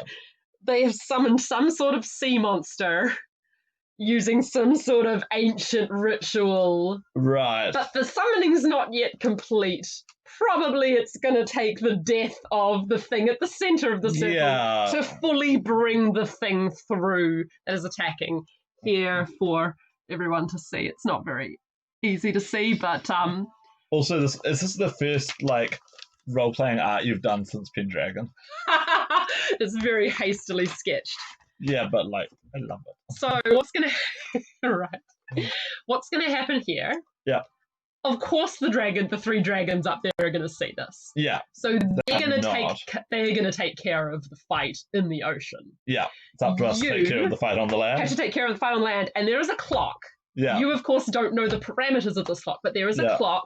Yeah. As to whether they succeed at completely bringing through this thing that they are summoning and kill Cuperdinus, or whether you succeed in killing them. Yeah. And behind you, you hear an almighty chorus of yowls as the cats of the island come to save their friend. So you and an army of cats versus 11 cultists. Bring it. Let's do this. Let's do this. I sort of wish I had that one more level up that would let me go pew pew in a round. Bugger. But there you have it. All right. So, can I have... I've got 2 different mob types that I need to So I think we wait until we get close, and then once we are close, then it's... Boom. Yeah, totally. And flaming swords. Does Mum have anything to contribute to all of this? I can't believe I'm about to say it, but save that dragon! I can't believe that too, but... Alright, so the cultists have... where is the... Right. The lead cultist has an 11. Well, Basilio. I also have an 11, as it happens. What's your dex? +1. Okay, so you're going after him. Okay. Ambrogio. And the cats are going on a 3. Oh. What about Ruslan got a 5. Cool, okay. And then the other fight in the ocean will take place. You'll see the results after every round. Sure. So, by the way, it doesn't look exactly like the thing in the monster manual, but stat-wise, I'm using the Kraken. Yeah, I figured. Okay. Also, what even is that thing in this world? Yeah. Well, is it a fae? Is it a demon? It seems to be elemental. It seems to be elemental. It seems to be tied into Ambrogio has no idea how No.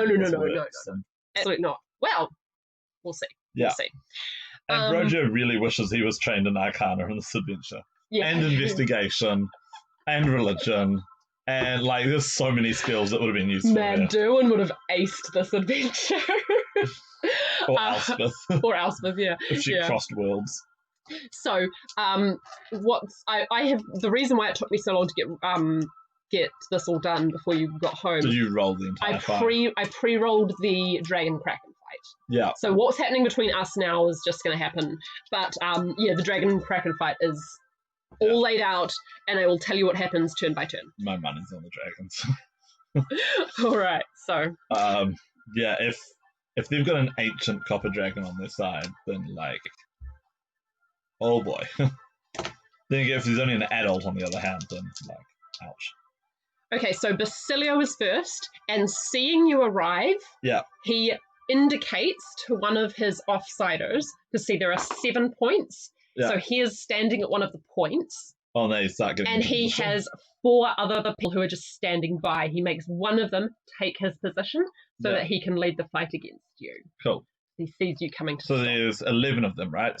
So 4 of them are going to fight us, and the other 7 are. Yeah, Cool. They seem to need to maintain the 7-pointed star. Right.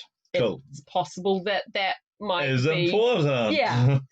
It might be important to how the spell goes. So he hits you and he casts, because he is a spellcaster. Of course he is.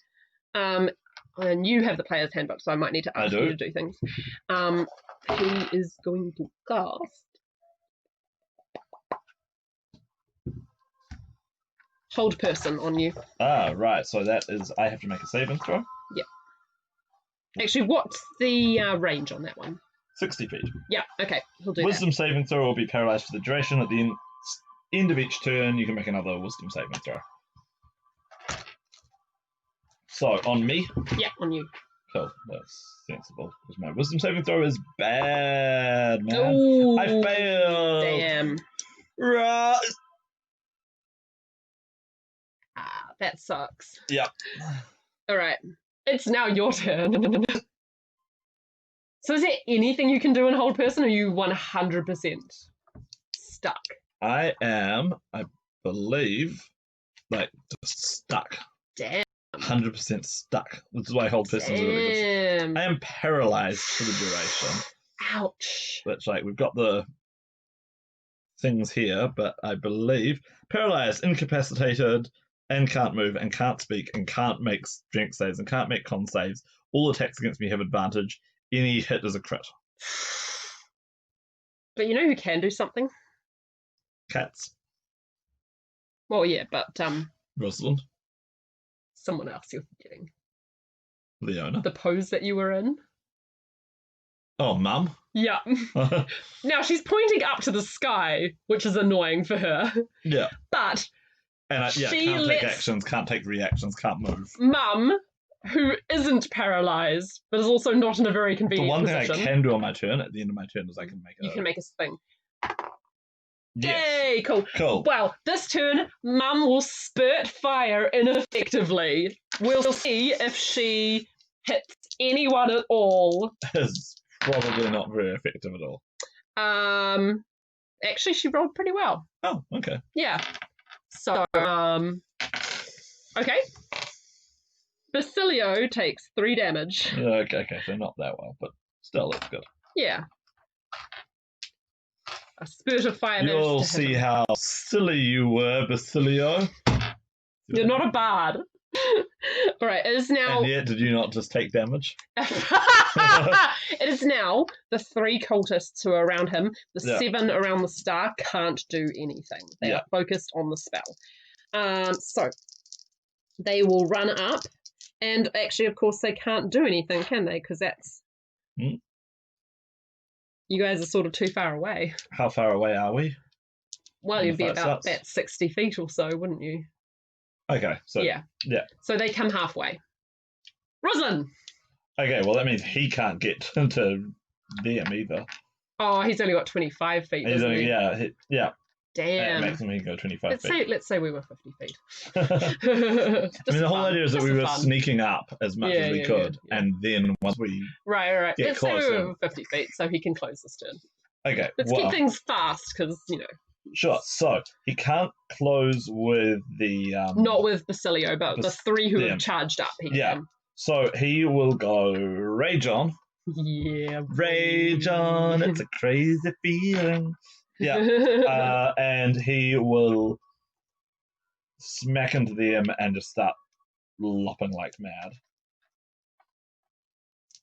So, do you have any useful spells? Blessed, Shield of Faith, Protection from Evil and Good.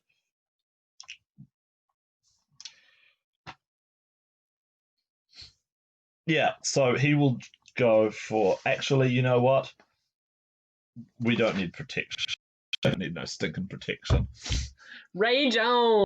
Yeah, Rage, and he will go for a 14 to hit. Nice. Cool, is that a hit? Sweet, yep. Sweet.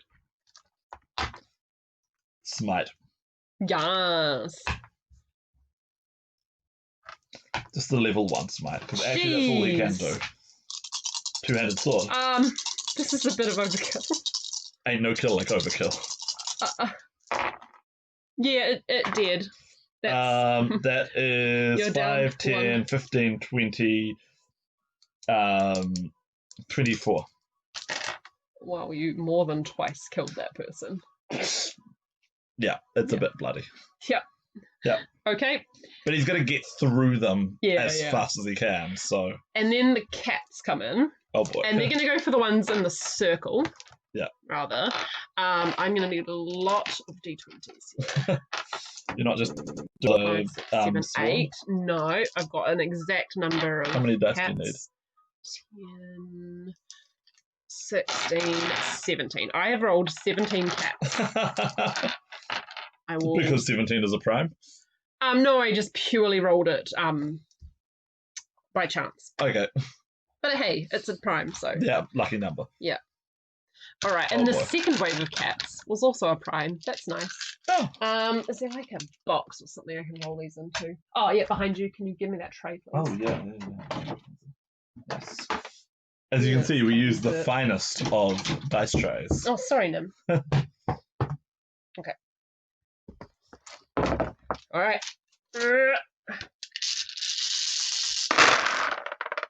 Okay, so they have Ali has this 0, gorgeous and her dice case is a scroll. So 1, and you unroll 2, it and it makes a 3, tray. 4, 5, 6. 6 hits and 1 crit. So the cats do minor damage to the people around the circle. Not enough to distract or kill anyone.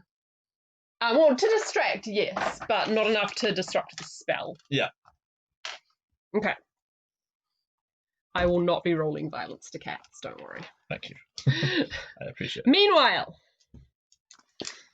as the thing arises from the sea, suddenly a lightning storm brews directly above it, and behind it, almost like a mirage, the wave begins to build.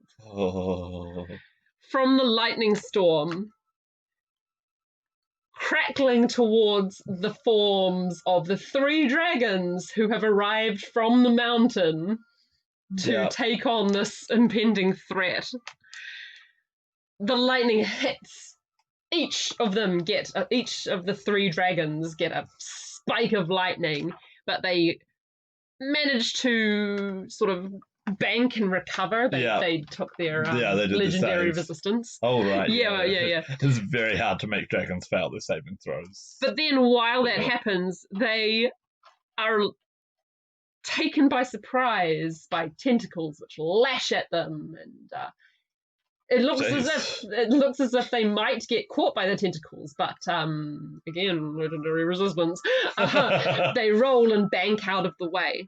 And then once the first assault of this great terror happens, they hit with bites and claws and acid breaths. Oh yeah, acid. And a slow breath. And they do quite a bit of damage to this not quite yet corporeal thing. And it is back to Basilio, and he will... Please not another whole person. No, he'll throw inflict wounds at you, I think. Oh, ouch. But that is a melee attack. Oh, is it? Okay. Yeah, he's going to come up and like... Oh, okay. You know what, then? He will... What is spiritual weapon? Oh, God. Is that something that will happen for later turns? It's a bonus action, and it starts doing its thing now, and it's really, really good. Oh, yes, I remember this one. Yep, it's a good one. Okay, he chucks up a spiritual weapon then. Yeah. What is his spiritual weapon? Like a lash or something. So, bonus action, he can create the weapon within 30 feet. Within 60 feet of him. Oh. And then the weapon does melee attacks on people. Yes. And is 1d8 plus spellcaster damage on a hit. But it works as a bonus action, and so you can cast your spell and they have this thing go donk. I think what he's going to do is he's going to start stalking towards the fight. Yeah. And he's going to put the lash on Ruslan. Cool. Because I think he hasn't quite yet twigged the fact that you've broken out of his control. So he's focusing on the guy who's raging and had just, like, eviscerated one of his people. Fair enough. And it's force damage, which his rage doesn't protect him from. Yeah, so can you roll the damage for that, please? He has to roll to hit. He has to roll to hit, okay. So it's his spell attack roll. We need all our dice. Oh, yeah.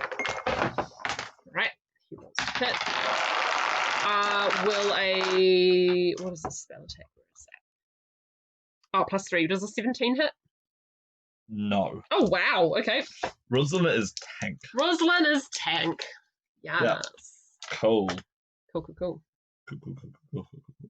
All right, it's me. I bust free. So we've got... Describe the groupings. We've got 2 engaged with Rosalind. 2 engaged with Rosalind, and then Basilio is just, like, there, like, about to join the melee. Yeah. And then we've got 7 who are isolated around. Yeah. Okay, so...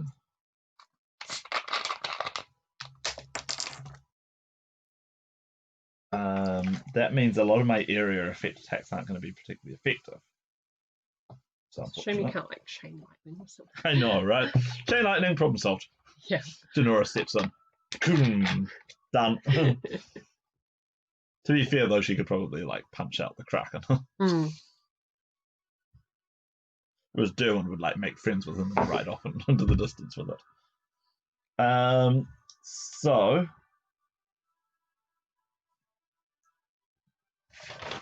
I think my best bet is going to be to take out... No, we've got to disrupt the spell as fast as we can. So... No, I haven't made any progress towards them, have I? I'm still exactly... No, you're still, like, 50 feet away from the circle. The star, I mean.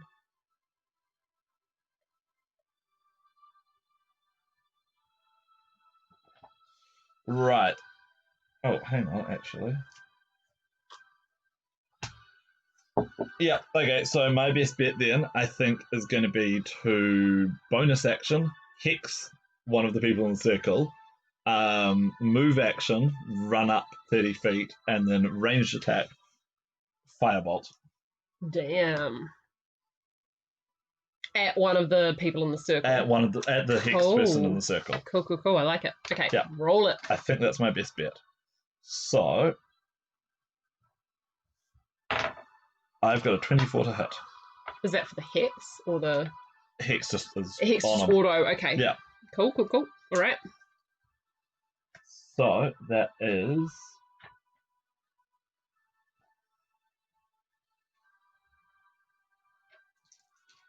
Oh, he has disadvantage on ability checks with a particular thing of my choice. Mm-hmm.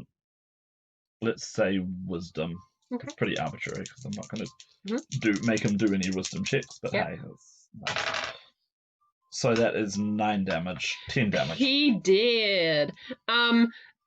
So is that the end of your turn? That's the end of my turn. So as one of them falls, Basilio swears and, like, tries to push one of the ones fighting Ruslan to go and take the place. Does Ruslan get an attack of opportunity? He does get an attack of opportunity. Do it. As it happens. And so do I, because I'm also there with my sword out. Okay. But I will take these attacks of opportunity one by one. Yeah, do it. Ruslan will go first. That's not so good. What's this to hit? +5. So he's got just misses. Okay. And then Ambrogio will... Hey! Now, he does not get the plus for Hex yet, but he can, as a bonus action, move the Hex to the next turn. So that is 10 damage. Well, he's dead anyway. So the other guy now tries to move. And we've used our attacks, so they get out. So no one is attacking you out of the cultists because it's way too important for them to keep the spell going. Yeah. It's Rosalind's turn, and the only target right in front of you now is Basilio. So I'm actually tempted to have him take the attack of opportunity and just charge. The circle, yeah, sure. Yeah, that is the sensible thing to do. So he'll take an attack of opportunity from Basilio, and he will charge forward and hit the circle. Okay. Just hit the closest guy on the circle. So, do you want to do the attack of opportunity? Okay. That happens first. Oh, that's a hit. And you take... Oh. He doesn't get 2 melee attacks with his Not for multi-offensive, an just not for attack this. Okay. opportunity. Does an 18 hit? Yes, exactly. Okay, he will take 4 damage. Which is half to 2. So I'm raging. Melee sucks for you, mate. Yep. Fortunately, the Divine Hammer doesn't get a bonus to attack. Yeah. And he hits Ruslan will not hit. Aw. But it was worth a try. Yeah. And the cats go 1, 2, 3, 4, 5, 6, 7, 8, 9, 10, 11, 12, 13, 14, 15, 16, 17. Yep, that's it. 17 cats. Just shake the tray. I lost one. Come back. Block. All right. 1, 2, 3, 4, 5, 6, 7, and 2 crits. Okay, so now every single cultist around the circle takes damage. They're actually looking pretty good.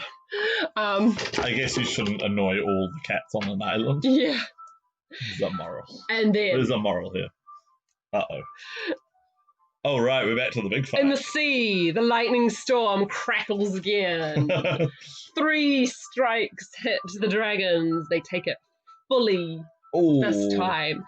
But because the Kraken was slowed, and he fails his save. Well, it fails its save. Does it not have legendary resistance? No, it doesn't. Oh, that sucks. It is only able to lash out with 1 tentacle this turn, but it grapples Molto. Yeah. Then again, that's up for it, isn't it? But then Molto lets forth a mighty gout of acid spewing over the Kraken, and then whacks with his tail in a just thrashing fury of wanting to be free. And his children also let loose. Ramune is able to get her breath back.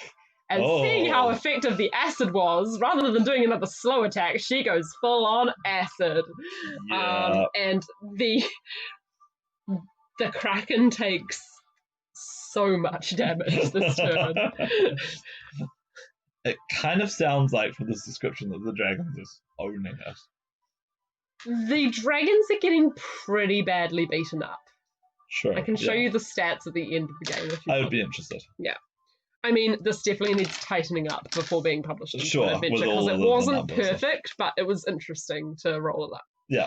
Back to Basilio, who's he going to go for? You or Ruslan? You were right in front of him, but I just took out one of the people around the circle, but Ruslan is standing right there, going, at someone in the circle, so, yeah.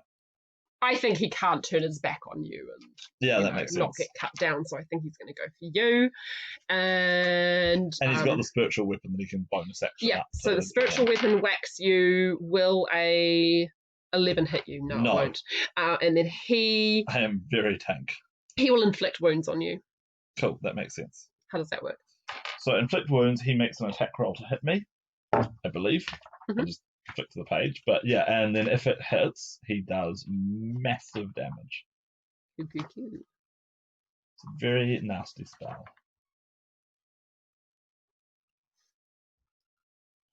Yep, to make a melee spell attack. If it hits 3d10 damage, if he uses a higher level spell slot, it doesn't. It doesn't. Yeah, he fails, and that was his last level 2. So there you go. Oh dear.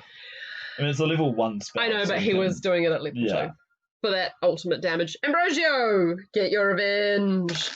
Do you go for the big guy ahead of you, or do you try and knock out the circle? I think I'm going to try. Actually, yeah, I know exactly what I'm doing. I'm going to try and just him out of the way so that I can get past. Bonus action, transfer the hex, firebolt again. So is that an attack of opportunity then, or? It basically is, because I'm going to have to move to be able to target people at far points on the thing. So, but it seems worth it. But it seems worth it, especially because I've got a plan. Will 16 hit? No. Well, there you go. Well, my plan. We'll call it a backup plan, actually, because they wanted him to hit me. Oh, right. Yeah. Ragathus or Hellish Rebuke. Oh, right. I mean, very angry elemental fire rebuke. No hell here. But this is good too. This is good too. Okay, so that is a 15 to hit. Yep, that hits. Yeah. How much is that? I bumped this one. Okay. What was that? I'll just reroll it. Okay. Not so good. 6 damage. Well, with all the cat damage as well, someone goes down. Right. The circle is now incomplete, and Basilio starts stumbling towards being able to complete it. Is I hit the far side of the circle. Clever. Ambrogio I feel like he's leveled up in this one, like, as a person. Yeah. The cultists can do nothing. But they start to panic and try and get cats off them, and the Kraken looks like it's flickering. Yeah. Yeah. Ruslan. Two-handed sword, smack the guy in front of him. That's more like it. Yep. Yep. I don't think you even need to roll this, right? That one, and a second smite to... Oh. He's got 3. Yeah. And what's the... Oh, no, that's the wrong sheet. He's only got 2. No, he's not going to use a smite. Okay, sure. Just Oh, yeah. 9 plus 5 is... Okay. 14. The cats continue to scratch at the people. And then after he's taken out that one, he moves along to the next one already. The cats continue to scratch at the people. Yeah. And in the sea... Again, the lightning strikes the 3 dragons full on. Romana is starting to look really hurt. Behind the Kraken, the wave gathers and gathers and gathers. It's like taller than where the dragons are, like dogfighting.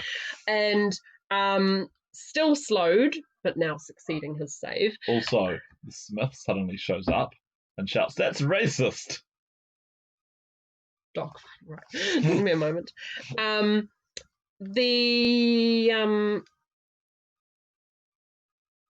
no, sorry, he wasn't. Molto wasn't grappled then, but he is. He gets grappled again by a tentacle, slips out of it, but that's his last resistance. Yeah. And then on the second attack is grappled again, and this time has no way of getting out. Right. So he lashes ineffectively this turn. And his children, also out of breath, lash and lash and lash with physical attacks.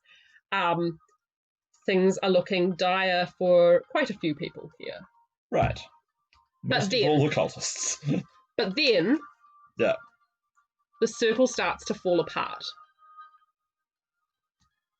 There is a sneeze. It's not the big one, though. Actually, there have been sneezes throughout, but there should have been a sneeze every turn, but the circle starts to break apart as the cultists lose morale, as it's now impossible for them to hold the spell. Yeah. The Kraken starts to vanish. The tidal wave starts to vanish. Whoops. Basilio starts to run. Basilio starts to vanish? No, Basilio starts to run, and 3 very injured dragons start to fly towards the land. Yeah. And he is legging it. Is he adjacent to me as he legs it? Yeah. Cool, attack of opportunity. All right, you do an attack. Yeah. Instead of doing a normal attack, can I do like a trip attack? Sure.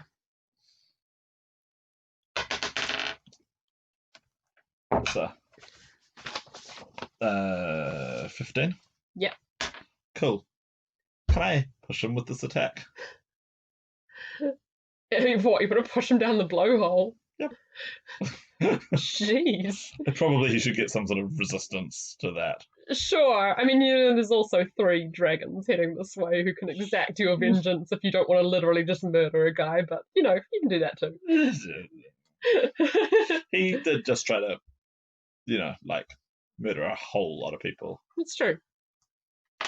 And actually, what's Mum saying? Because I am waving Mum around while I shoot fireballs at people. Mum's saying, "Don't worry. I think the big boys in the sky have got this." Okay, in that case, I'll just trip him. Yeah, So that he sprawls. The other cultists and are just running. slows him down for a bit. And the two male dragons fly over your head with giant whooshes, chasing down their prey. This is really embarrassing Basilio now. scrambling to his feet away from you, gets caught in jaws, and you don't see what happens. You don't want to see what happens. Romane, meanwhile, is lands over the blowhole and is tearing at the chains.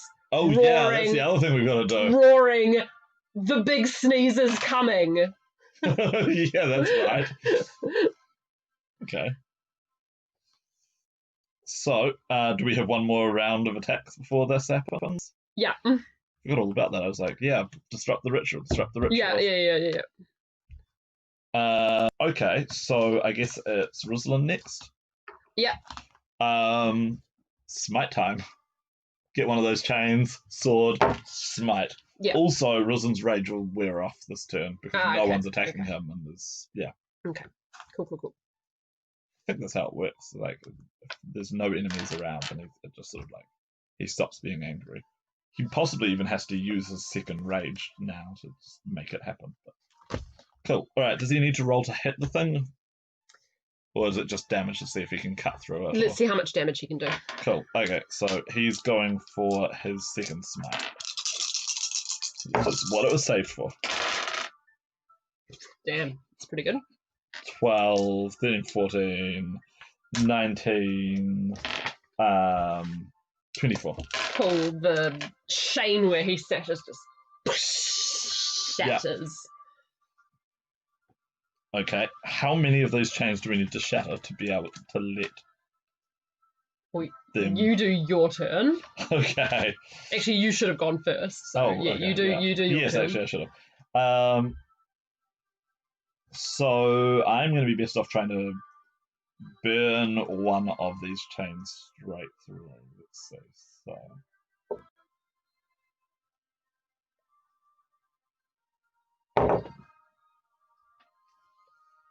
Okay. Can you hex a chain? Go on then. I think that's my best. Sort of... In the heat of battle, even if it doesn't make logical sense, you hex a chain.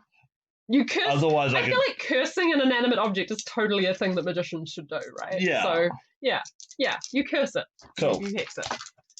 May your links be weak and yeah. Shatter under the fire. Just thinking about what's the best way of doing this. I could do 3 6-sided dice and that thing can't dodge. It's a chain. Or I could do 1d8 plus 1d6 plus 4. I think that's better. Yep. Cool. So it's 14 damage to another chain. You strike another chain. Hitting it with the sword, but mostly with a whole lot of fire coming out of the sword. It's not as dramatic as the strike, but it's pretty, the chain glows and 2 links burst apart. That's good. And then Romane lets forth a gout of acid that cuts 3 chains. And Jeez, she so awesome. leaps. Yeah. Grabbing Copertinus. You've got me screwing up now.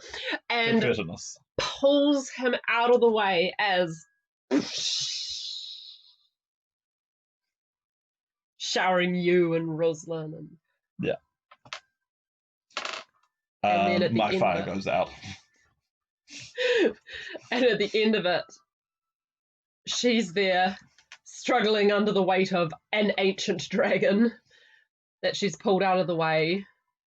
But she manages to drag him and herself further. Man, it's midnight. further onto the rocks. Yeah. And it is done. Now let's do the wrap up real quick. Yeah. Because, oh boy, it's late. Yeah. At least we're doing our live stream during the day next time. So Yes, this is we the are. last late night. Yep. Okay. So when he finally comes to, Capertinus hurries back to his cave, Right. not wanting to really be surrounded by welcome, you've joined us right at the end we of our finish. stream. Oh, thanks for joining us. But nice to have you. It was a lot of fun. It was a lot of fun. And we are now talking about possibly writing up this adventure into book form like we did with Double Cross.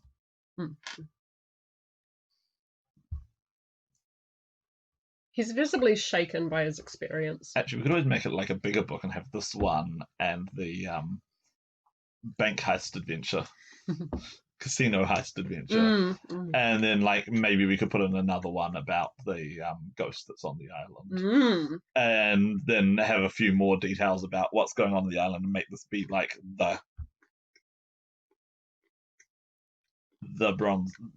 copper dragon book.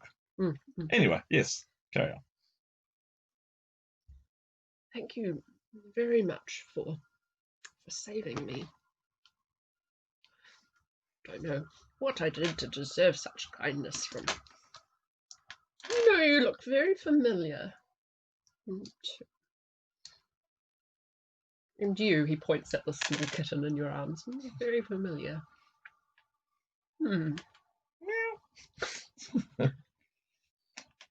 Well, can I reward you in any way for your assistance? And now we explain the whole story again.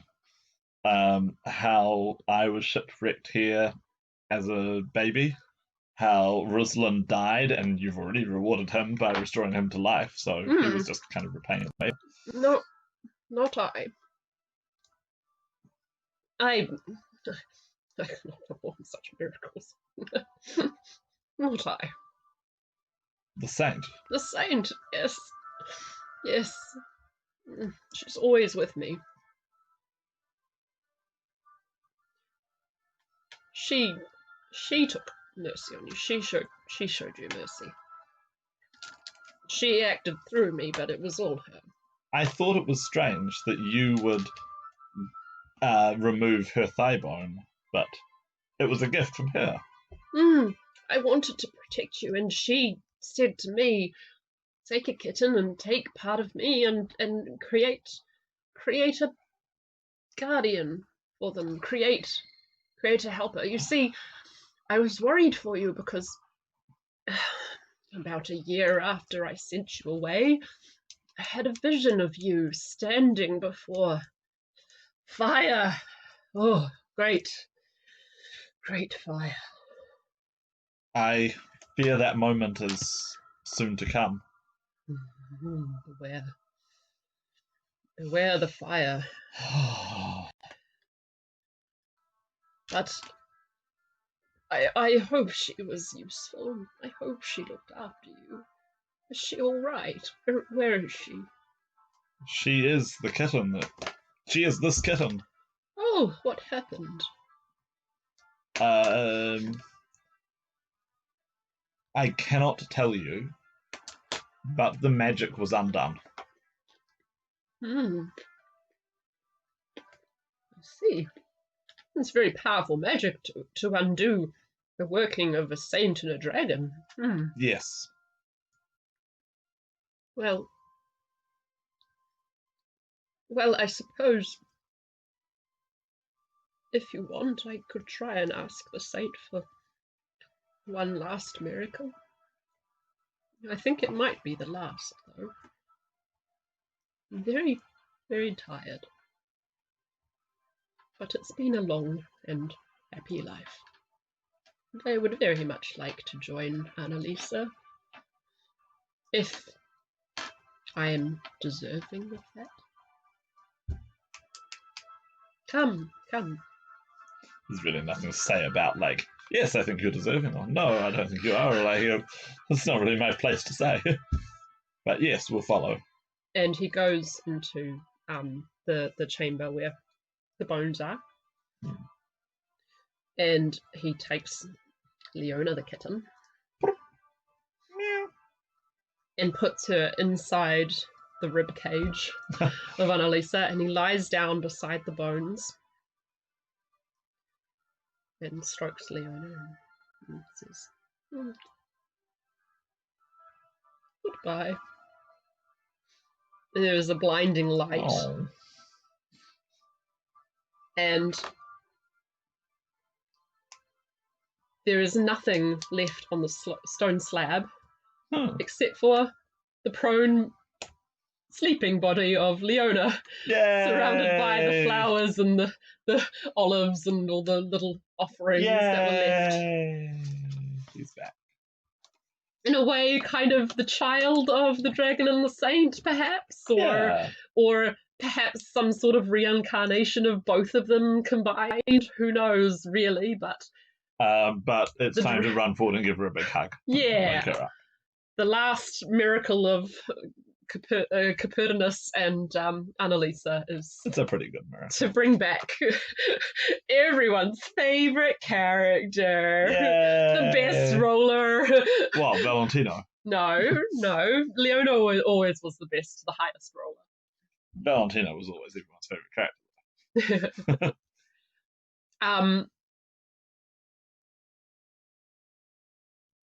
Yeah. Is there anything you'd like to wrap up?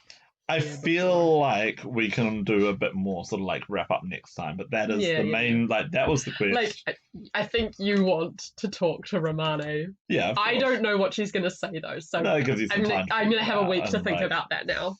Yeah. Do I give you your birthday present of a copper dragon going with you? Yeah, I think that's something we can leave till next time, but like the reason we came here has been resolved. So I think that's a nice place to end it. With Ruslan comes forward too, and we have a nice big hug with our restored cat buddy. Mm-hmm. The end. Thank you so much. That was fantastic. I will tell you more of the behind the scenes, but not at midnight. No. Let's go to bed. Good night. Good night.